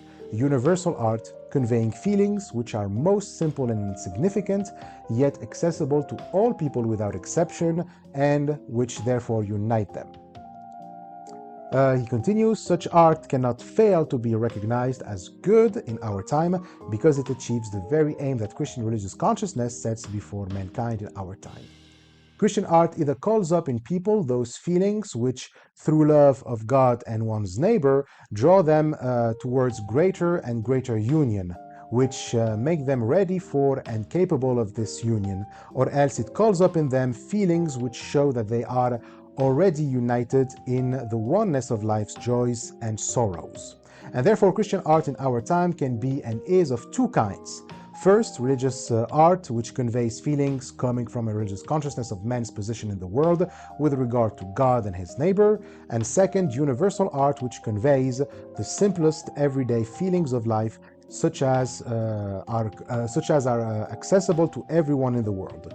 Only these two kinds of art can be considered good in our time. So these two kinds of art that we said are dissimilar but produce the same effect, as we said. So we have religious art and universal art. Technically, they are both religious art since they both correspond to the religious consciousness of the time and both aim at the unity of mankind. But we call religious art art whose content is specifically about man's relation to God and to his neighbor. Christ's suffering or the Virgin's compassion is meant to evoke humility, love, and shared humanity rather than aesthetic admiration. But it doesn't have to be about biblical characters or scenes. As a matter of fact, the biblical narratives contain both kinds of art. You have the narratives that aren't religious art but universal art in the Bible. But we'll come back to that. But it's important to stress that good art doesn't mean that you convey good feelings. It doesn't mean that you have to make an art that pleases, let's say, instead of good, let's say pleasing feelings. Art that pleases the audience by showing them works of art that portray people praying and helping each other. No, you can show the opposite. And Tolstoy calls feelings like this negative feelings. Feelings that come from works portraying that love and bond being violated. And that too is part of religious good art. Because negative feelings too get us closer to the ideal set by religious consciousness. Works that arouse a strong moral rejection of cruelty, hypocrisy, or violence are considered good works of art. So that's how Tolstoy defines religious art, as conveying positive feelings the love of God and one's neighbor, as well as negative forms. Indignation, horror at the violation of this love manifests itself mainly in verbal form and partly in painting and sculpture. And universal art is an art whose content is just what everyone knows about the everyday, but an everyday that is accessible to everyone in the world. It's defined as conveying feelings accessible to everyone, manifests itself in words, painting, sculpture, dance, architecture, and mainly in music. So he actually gives a few examples in each, even in modern art, but argues that it's more difficult to find good works of art of the second category of universal art. In the first category, he gives the following examples, starting with literature. So he cites Schiller's The Robbers, Les Pauvres Gens, and Les Misérables of Victor Hugo, the stories, tales, and novels of Dickens, A Tale of Two Cities, The Chimps, and others, Harriet Stowe's Uncle Tom's Cabin, Dostoevsky's Dead House, and Adam Bede by George Eliot. But he doesn't mention any of his own work. Actually, there's one work that Tolstoy claims to be worthy of religious art, and another of universal art. Two short stories, actually, which he will cite in a footnote 3 or 4 pages later. So we'll get to that. So yes, these are works of religious art, he says. It doesn't have to depict religious scenes or figures or explicitly mention God. Religious art is first and foremost art with moral content, about how to relate to one's neighbor. It's about doing, good deeds for others and forming communities, standing up for what is right, etc. So that's why many works of art that we would take for religious, because they portray scenes and characters from religion, are not necessarily religious. It's more flagrant in painting, whereas Tolstoy says, there are almost no works of the kind that directly conveys the Christian feelings of love of God and one's neighbor, especially among famous painters. And this also includes gospel paintings. There are very many of them, all representing historical events with great wealth of detail, yet they do not and cannot convey religious feelings which their authors do not have. So this even goes as far as paintings that portray the personal feelings of various people. You think that these paintings, even if they are not, good religious art, they're at least art, since they met the first level, they convey feelings. Well, not even that. As we said, works of art don't convey feelings, but the feelings felt by the artist, and with the artist's intention to infect the audience with them. A portrait of someone laughing or crying surely portrays the personal feelings of that person, but it's not enough for there to be infection.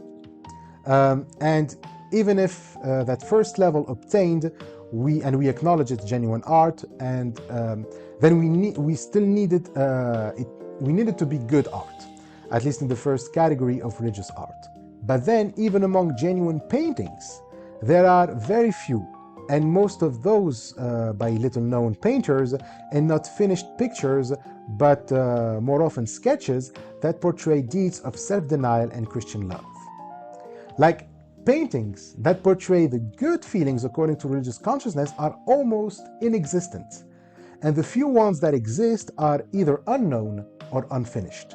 And he gives a few examples of these rare exceptions. Okay, so let's take a look.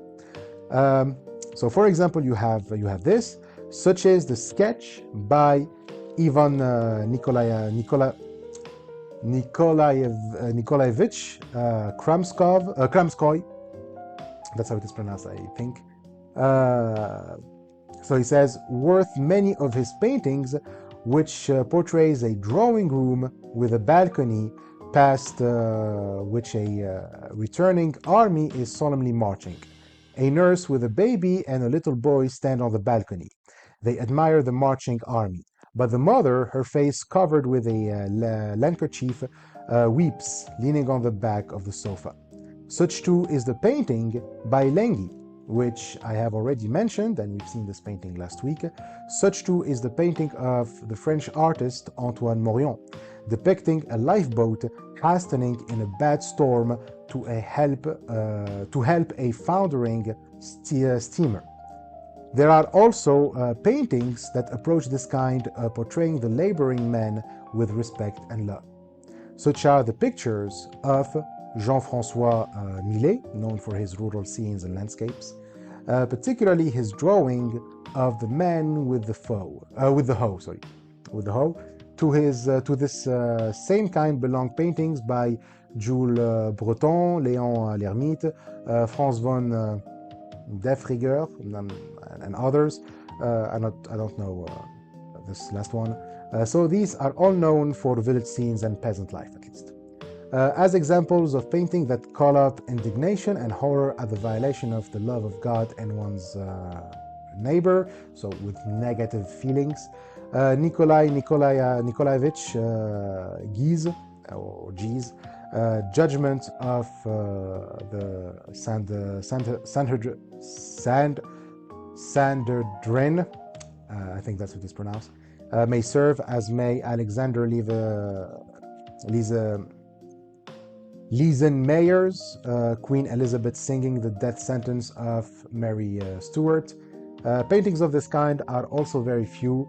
For the most part, a preoccupation with technique and beauty overshadows feelings.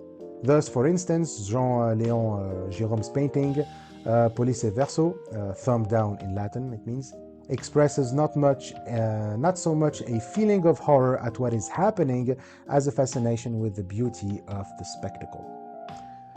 And these, besides Gérôme's painting, are religious works, despite not a single one portraying religious scenes or figures. And even Mayer's painting, which is about a historical event, which normally Tolstoy wouldn't like, is also a religious work because of the feeling it evokes, which is condemning someone else to death, I guess. I don't know. I'm never moved by the drama of kings and queens. I mean, there's the painting by the Russian painter Ilya Repin, Ivan the Terrible and his son, that can convey such negative feelings, but Tolstoy never mentions Repin. It's about the Tsar, Ivan the Terrible, killing his own son and realizing what he has just done, and he falls into despair. And it vividly communicates, shock, horror, remorse, and the human tragedy of violence. So the viewer feels empathy for the dying son and horror at the father's act, and the perfect feelings of violation of the bonds between people. I think it's right there. But anyways, maybe Repin isn't genuine art because he himself didn't feel those negative feelings and is more concerned with psychological realism and historical drama, not the universal moral teaching that Tolstoy privileges, like the Gospels or simple moral parables. Whereas Mayer is sincere in his depiction, I guess, and what matters to him is the moral direction of the emotion it produces. It can evoke sympathy for the victim, like Mary Stuart, and moral indignation at the political cruelty and execution, but I don't know. That presupposes that you know the intentions of the artist. Maybe Repin's painting is like Gérôme's. It's not about a feeling of horror at what is happening, but a fascination with the beauty of the scene. It depicts a Roman arena where a gladiator looks at the Vestal virgins in the bleachers, making a thumb down, signaling that the defeated gladiators are to be put to death. Now, that gesture of the thumb down isn't real. There are depictions from ancient sources of a thumb used in ceremonies, but it's never clear in what direction the thumb is or what it is supposed to signal. So anyways, that's what Tolstoy has to say about religious art. As for universal art, he says that it is even more difficult to find examples of good universal everyday art, especially in verbal art and in music. But he provides some tentative examples nonetheless, but claims that they pale in comparison to examples of universal ancient art. Like, these examples aren't really universal art, but art the closest modern literature has provided. So he mentions Don Quixote, the comedies of Baudelaire, Dickens' David Copperfield, and Pickwick Papers, the tales of Gogol and Pushkin, and some of the writings of Maupassant. But they are not universal enough. And when he mentions Pushkin, he basically says his early period. And that's because the exclusiveness of the feelings they convey, the superfluity of specific details of time and place, and above all, the poverty of their content as compared with examples of universal ancient art, for instance, the story of Joseph and his brothers, are mostly accessible only to people of their own nation and even of their own circle. So what's the example of universal art? Well, Tolstoy says that there hasn't been a genuine example of universal art in modern times, but the one he cites comes from the Bible, the story of Joseph. So this is the example of, what I said, that you can have a biblical story that isn't religious but universal art. So Joseph's story is one. Its universality comes from its simplicity. It doesn't mean that it is a short story. As a matter of fact, it's one of the longest narratives in the Bible, from Genesis 37 to Genesis 50, so it's 13 chapters.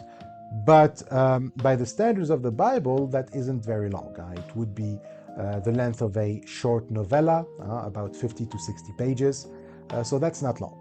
And the story covers a lot, from his birth to his death and even afterward. So to put all of that in just 50 pages, in a standard Bible, that's about 30 pages, means that you really stick to just what is relevant. Modern novels, however, they are long. They love their details. They love describing what the clouds looked like when Joseph fell in the well, or what the water tasted like, or I don't know what. And the reason why they add all of these details is because the story itself isn't universal, contrary to Joseph's. He says that Joseph's brothers, being jealous over their father, sold him into slavery, that Potiphar's wife wanted to seduce the youth, that the youth attained a high position, felt sorry for his brothers, for his favorite Benjamin, and all the rest. These are all feelings accessible to a Russian peasant, to a Chinese, to an African, to a child, to an old man, to an educated man, or an uneducated man. And it is all written with such restraint, is so free of superfluous details, that the story can be transferred to any other milieu you like, and still be as understandable and moving for everyone. Not so the feelings of Don Quixote or of Molière's heroes, though Molière's is all but the most universal and therefore the most excellent artist of modern times, still less of Pickwick and his friends. These feelings are very exclusive, not all human, and therefore to make them infectious, the author have surrounded them with abundant details of time and place. And this abundance of detail makes these stories still more exclusive, scarcely understandable for all those who live outside the milieu the author describes. In the narrative of Joseph, there was no need to describe in detail as is done nowadays. Joseph's blood-stained clothes, Jacob's dwelling and clothes, and the pose and attire of Potiphar's wife when straightening a bracelet on her left arm, she said, "Come to me," and so on. Because the feeling contained in this story is so strong that all details except the most necessary ones, for instance that Joseph went into the next room to weep, all details are superfluous and would only hinder the conveying of the feeling, and therefore the story is accessible to all people. It touches people of all nations, ranks, ages, has come down to our time and will live on for thousands of years. But take the detail from the best novels of our time and what will remain? Thus, it is not possible to point to works of modern verbal art that fully satisfy the demand of universality, even such as to exist are mostly spoiled by what is called realism and would better be called artistic provincialism. So provincialism is an attitude of being narrow, limited, or short-sighted in outlook, usually because one is overly focused on one's own local area, on culture or way of life. It's when, people don't see beyond the tip of their nose, if you want. And so the same happens in other forms of art. In music too, Tolstoy says it's becoming more and more difficult to find melodies that correspond to universal art, as in melodies accessible to everyone without any effort or prior accommodation to the music. And he does give a few examples in the next paragraph, but as approximation to universal art. He says this, in music, The same feeling occurs as in verbal art, and for the same reasons. Owing to a poverty of content, of feeling, the melodies of modern composers are strictly vapid, and so to enhance the impression produced by the vapid melody, modern composers heap every worthless melody with complex modulations, not only with in their own national harmony, but modulations exclusively peculiar to a certain circle, to a certain musical school. A melody, any melody, is free and can be understood by anyone. But as soon as it is tied to a certain harmony and encumbered by it, it becomes accessible only to people who are accustomed to this harmony, and becomes completely alien, and not only to other nationalities, but also to people who do not belong to the circle of those who have accustomed themselves to a certain forms of harmony. So music, like poetry, turns around in the same false circle. Worthless, exclusive melodies, to be made attractive, are encumbered with harmonic, rhythmic, and orchestral complications, become thereby still more exclusive, and not only not universal, but not even national.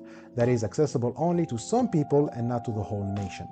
In music, apart from marches and dances by various composers, which approximate to the demands of universal art, one can point only to the folk songs of various people, from Russian to Chinese. In learned music, to very few works, the famous violin aria of Bach, the E-flat major nocturne of Chopin, and perhaps a dozen other things, not whole pieces, but selected passages from the works of Haydn, Mozart, Schubert, Beethoven, Chopin. Now, if you're wondering on which basis he's selecting these pieces as, if not, works of universal art, at least approximation of universal art, well, don't worry, he is wondering too. In the note, which is a note by Tolstoy in the original, he contends that his selection shouldn't be taken too seriously, as he himself doesn't truly know to what extent his own state has been perverted, his own taste, has been perverted by the upper classes. Being himself a member of the upper classes, he claims that he cannot trust his taste, and that is why he says that maybe these works that seems to him to be close to universal art are actually counterfeit. But it's in that note that he reveals the two stories that he had written and claimed are good works of art. One being an example of religious art and the other of universal art. So let's check the note. He says, in suggesting examples of what I consider the best art, I do not attach much importance to my selection, since besides being insufficiently informed in all kinds of art, I belong to the rank of people whose tastes have been perverted by the wrong upbringing, and therefore I can, by old acquired habit, be mistaken, taking the impression that the thing produced on me when I was young for the absolute merit. I cite examples of work of both kinds only in order better to clarify my thought, to show how I, with my present views, understand the merit of art by its content. I must note besides that I rank my own artistic works on the side of bad art, except for the story God Sees the Truth, which wants to belong to the first kind, and The Prisoner of the Caucasus, which belongs to the second. So both stories were written and published in 1872, and these are the two works that Tolstoy himself recognizes as his great work, while the rest is either counterfeit or bad art.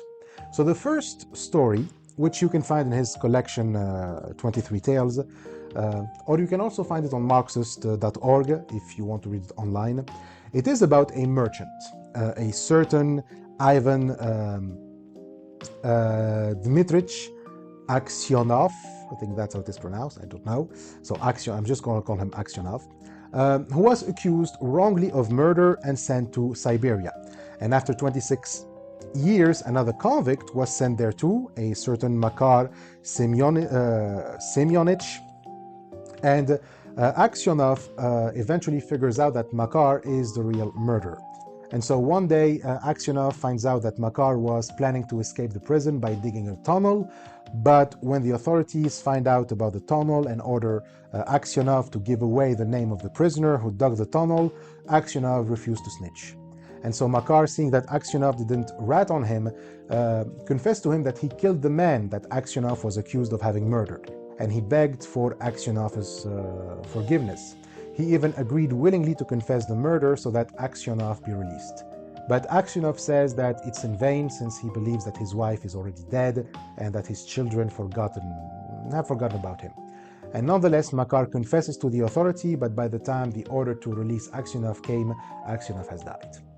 And the second story is a novella, The Prisoner of the Caucasus, also available on Marxist.org, is about a Russian soldier during the Caucasus War between the expanding Russian Empire and the various peoples of the northern Caucasus. So that's the region between the Black and the Caspian Seas. So the war lasted from 1817 to 1864, and the soldier named Zilin received a letter from his dying mother asking him to come visit her because she's about to die. And he was traveling back after granted permission, and he and one of his comrades accompanying him, a certain comrade called Kostuilin, I think, they were attacked and taken prisoner by Tatars. So one of the peoples they are fighting against, but accurately we should say invading. I mean, there they were sold to one of them, a certain Abdul Murad, but they were told that they can be freed in exchange for a ransom. They were both, required to send letters to the Russian army with the amount for their liberation, but Zilin didn't write the address on the letter because he's planning on running away. And as he stayed there, Zilin became appreciated by the Tatars as he repaid things like watches and stuff. And he even cured a man. Even Abdul grew fond of him and told him that he doesn't want to release him, but that he had given his word. But there's an old man who doesn't like Zilin, or Russians, because of what the Russians did to him. They killed his sons and destroyed his village, and therefore he doesn't like the idea of having Russians around even as prisoners or as slaves. And after a month, when the Tatars were busy during the funeral, one of theirs got killed by the Russians. And so Zilin decided to make his move and run away along with Kostuilin that night. However, they were caught and brought back to the village, and the elder man urged Abdul to put them to death, but Abdul refused because he wants the ransom money. Instead, he threw them in a hole and left them there until the money comes in. But Zilin was helped by Abdul's daughter, Dina, to get out of the hole, and Kostuilin was left behind because he was too tired to try to run away and preferred waiting for the ransom. So Zilin eventually reached the fortress. He told his comrades what happened to him and Kostuilin, and after 3 months, Kostuilin's ransom was paid, and fortunately he was still alive, though barely. I don't know if you want to consider these two stories as true religion and universal art. Tolstoy claims that they are, but I let you decide. So anyway, so back to the book. He argued that when it comes to music and the verbal arts, poetry and novels, there seems to be almost no works that can be considered universal Christian art. All works seem to rely on accessories added to them to attract and please certain audiences instead of striving to unite people. And Tolstoy suggests that the reason why they do that they resort to these accessories, is because their content is weak. If you strip these stories of their decor, you won't be able to find them interesting because, well, they are just empty. They are works of weak content that are made more interesting by being supplied with thoroughly studied accessories of time and place, which endow these works with temporal and local interest, but make them less universal. And sure, you can blame the audience for that, that after all, maybe they're not interested in universal art, since universal art doesn't necessarily please because it's not concerned with pleasure. So artists trying to stay relevant, give the audience what they want, but such works are more likely what the producers and the patrons want than what the masses want. For the masses, have never been keen on refined art, but more sensitive to simple art. The closer to universal art your work is, the greater the chances that it will infect more people.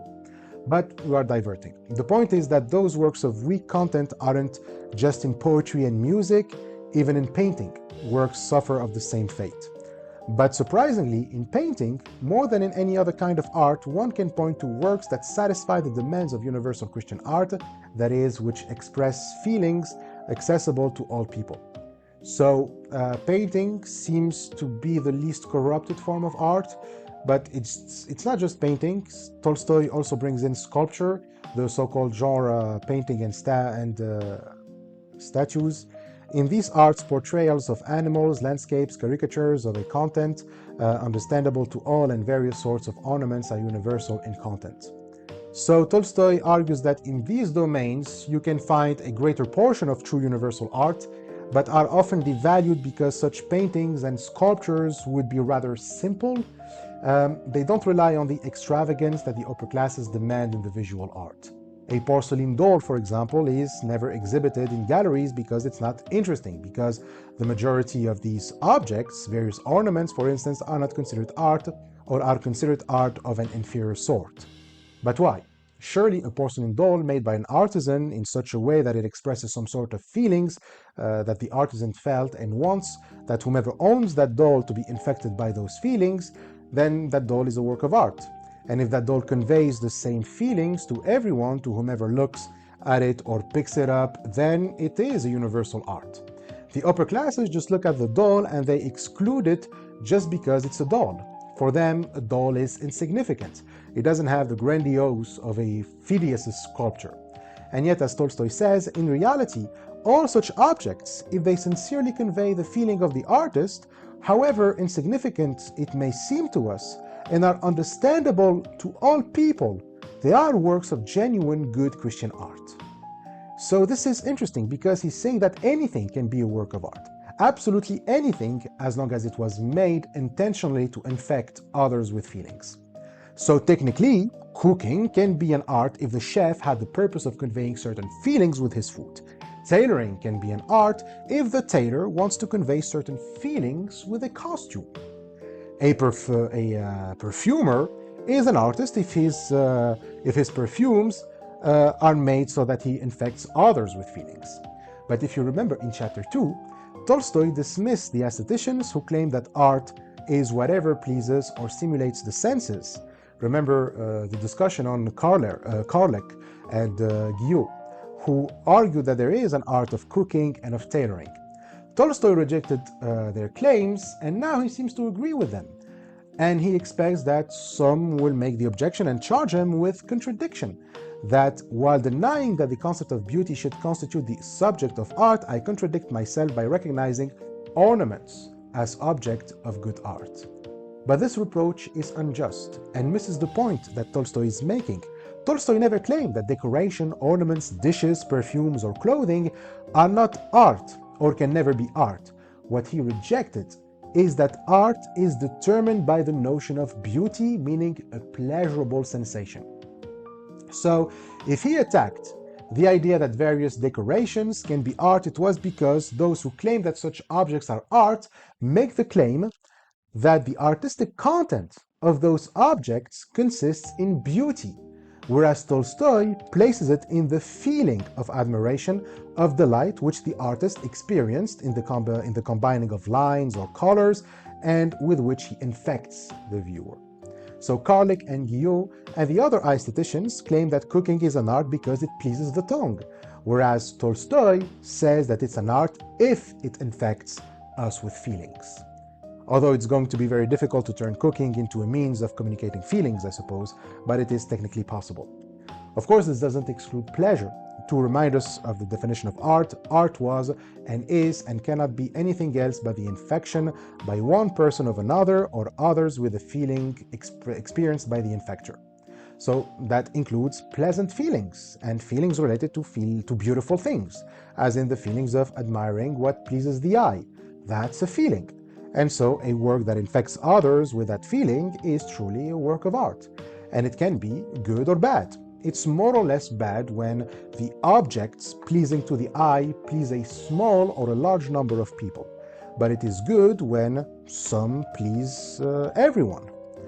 Objects of this later kind are ornaments, since all of them are almost ornaments according to Tolstoy. He says, a landscape painting of some exceptional locale or a very special genre painting may not be pleasing to everyone, but ornaments from Yakut to Greek are accessible to everyone and evoke the same feeling of admiration in everyone.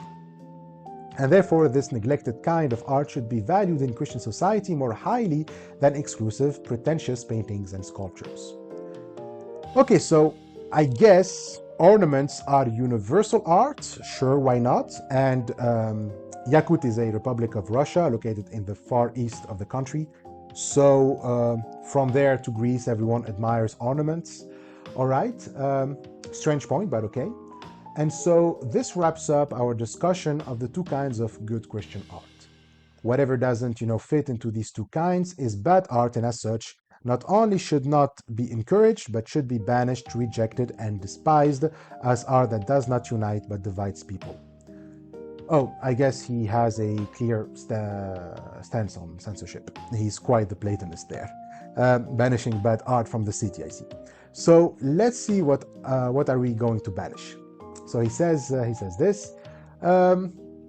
Such inverbal art are all dramas, novels, and poems that convey churchly or patriotic feelings, as well as exclusive feelings proper only to the rank of the wealthy, idle people, feelings of aristocratic honor, satiety, tedium, pessimism, and refined, perverse feelings coming from sexual love, which are totally incomprehensible to the vast majority of people.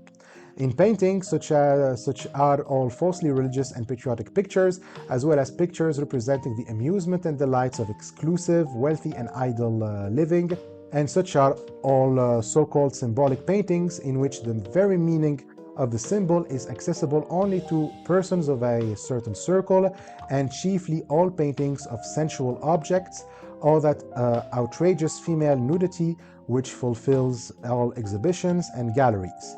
To the same kind belongs almost all concert and operatic music of our time, beginning with Beethoven, Schumann, Berlioz, Liszt, Wagner, the content of which is accessible only to people who have cultivated in themselves a morbid nervous excitability aroused by this artificial and exceptionally complex music. So apparently no more Beethoven. So that's a controversy for you. Then he continues, what? The Ninth Symphony belongs to the category of bad art, I hear indignant voices exclaim. Without any doubt, I reply. All that I have written only in order to find a clear, reasonable criterion by which to judge the merits of works of art. And this criterion, coinciding with the simple and common sense, unquestionably shows me that Beethoven's symphony is not good works of art. Of course, for people brought up in the adulation of certain works and their authors, for people whose taste is perverted precisely because they were brought up in this adulation, to acknowledge such a famous work as bad is astonishing and strange. But what is to be done with the indications of reason and common sense? Beethoven's Ninth Symphony, so we're still going on, go on with Beethoven. This is a straight up bullying at this point. Hope Beethoven never hear this. So the Ninth Symphony is considered a great work of art. To test this assertion, so okay, he has a test, I first of all ask myself, does this work convey the highest religious feeling?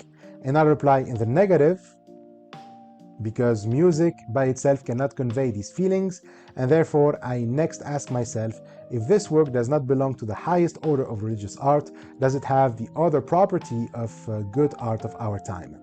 The property of uniting people in one feeling, does it belong to universal everyday Christian art? And I cannot help answering in the negative, because not only do I not see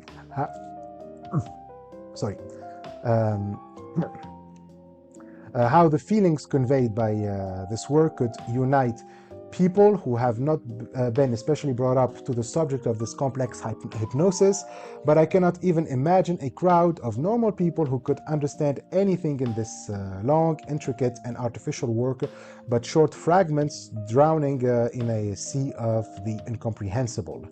And therefore I must conclude, whether I will or not, that this work belongs to bad art. Remarkably, to the end of the symphony there is attached a poem by Schiller, which, though not clearly, does express precisely the thought that feeling, Schiller speaks only of the feeling of joy, unites people and evokes love in them. Despite the singing of this poem at the end of the symphony, the music does not correspond to the thought of the poem because it is exclusive music and unites not all but only certain people, singling them out from the rest. Okay, so maybe he has a point there, given that Beethoven is more often a composer you will hear the wealthy classes listen to because they've been, brought up to enjoy Beethoven. You can say that no one would spontaneously enjoy his symphony. And if common people can, it's only in isolated fragments.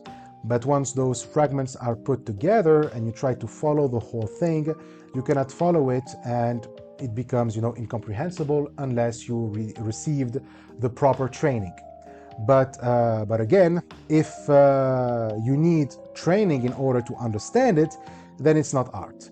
It doesn't mean it should though, just that it's not art or bad as a piece of art. But if we look at it as not art, then maybe there is something that we can get from it. Problem is if it's a piece of music or drama or painting, chances are that they were made to be viewed as art, and so they are just shitty. So that's it for Beethoven, but Tolstoy isn't done yet. He also has beef with other great names that the Western canon holds as the pinnacle of art. Dante, rubbish. Shakespeare, incomprehensible. Goethe, stupid.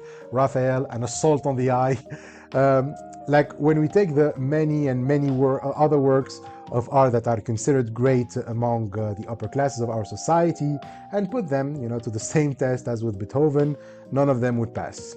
And yeah, this is the one firm criterion by which are also to be evaluated the famous Divine Comedy, the Jerusalem Delivered, and the greater part of the works of Shakespeare and Goethe, as well as the various portrayals of miracles in paintings, Raphael's Transfiguration, and others. So that's Tolstoy method in 4 levels. We can divide the third level into 2, and we can also put the first 2 levels together. Like level 1 is about identifying whether the work is genuine art or not, and level 2 is about its degree or of being genuine art. But we can reduce 1 and 2 to just the level at which we identify a work of art. So we have the following method of assessment. So level 1 and 2. Whatever the object that passes for a work of art and however it is praised by people, in order to find out its worth, it is necessary to apply to it the question of whether the object belongs to genuine art or to artistic counterfeits. And then you have level 3, having recognized a given object based on the token of infectiousness for at least a small circle of people as belonging to the realm of art, it is necessary based on the token of general accessibility to decide the next question. Does the work belong to bad, exclusive art opposed to the religious consciousness of our time or to Christian art which unites people? And this is level 4. Then, having recognized the object as belonging to true Christian art, it is necessary, according to whether the work conveys feelings coming from the love of God and one's own neighbor, or merely those simple feelings that unite all people, to assign it a place either in religious or in universal everyday art. Only on the basis of such testing will we be able to single out from the whole mass of what passes for art in our society those objects which constitute a real, important, necessary spiritual nourishment and separate them from the harmful and useless art that surround us. Only on the basis of such testing will we be able to rid ourselves of the pernicious consequences of harmful art and avail ourselves of the influence of true good art, which constitutes its purpose and influence beneficial and necessary for the spiritual life of man and of mankind. And that's chapter 16 about the content of true and good art. And next week we shall read chapter 17, 18, and 19 about the consequences of true art's absence. And so I will see you then. Thank you for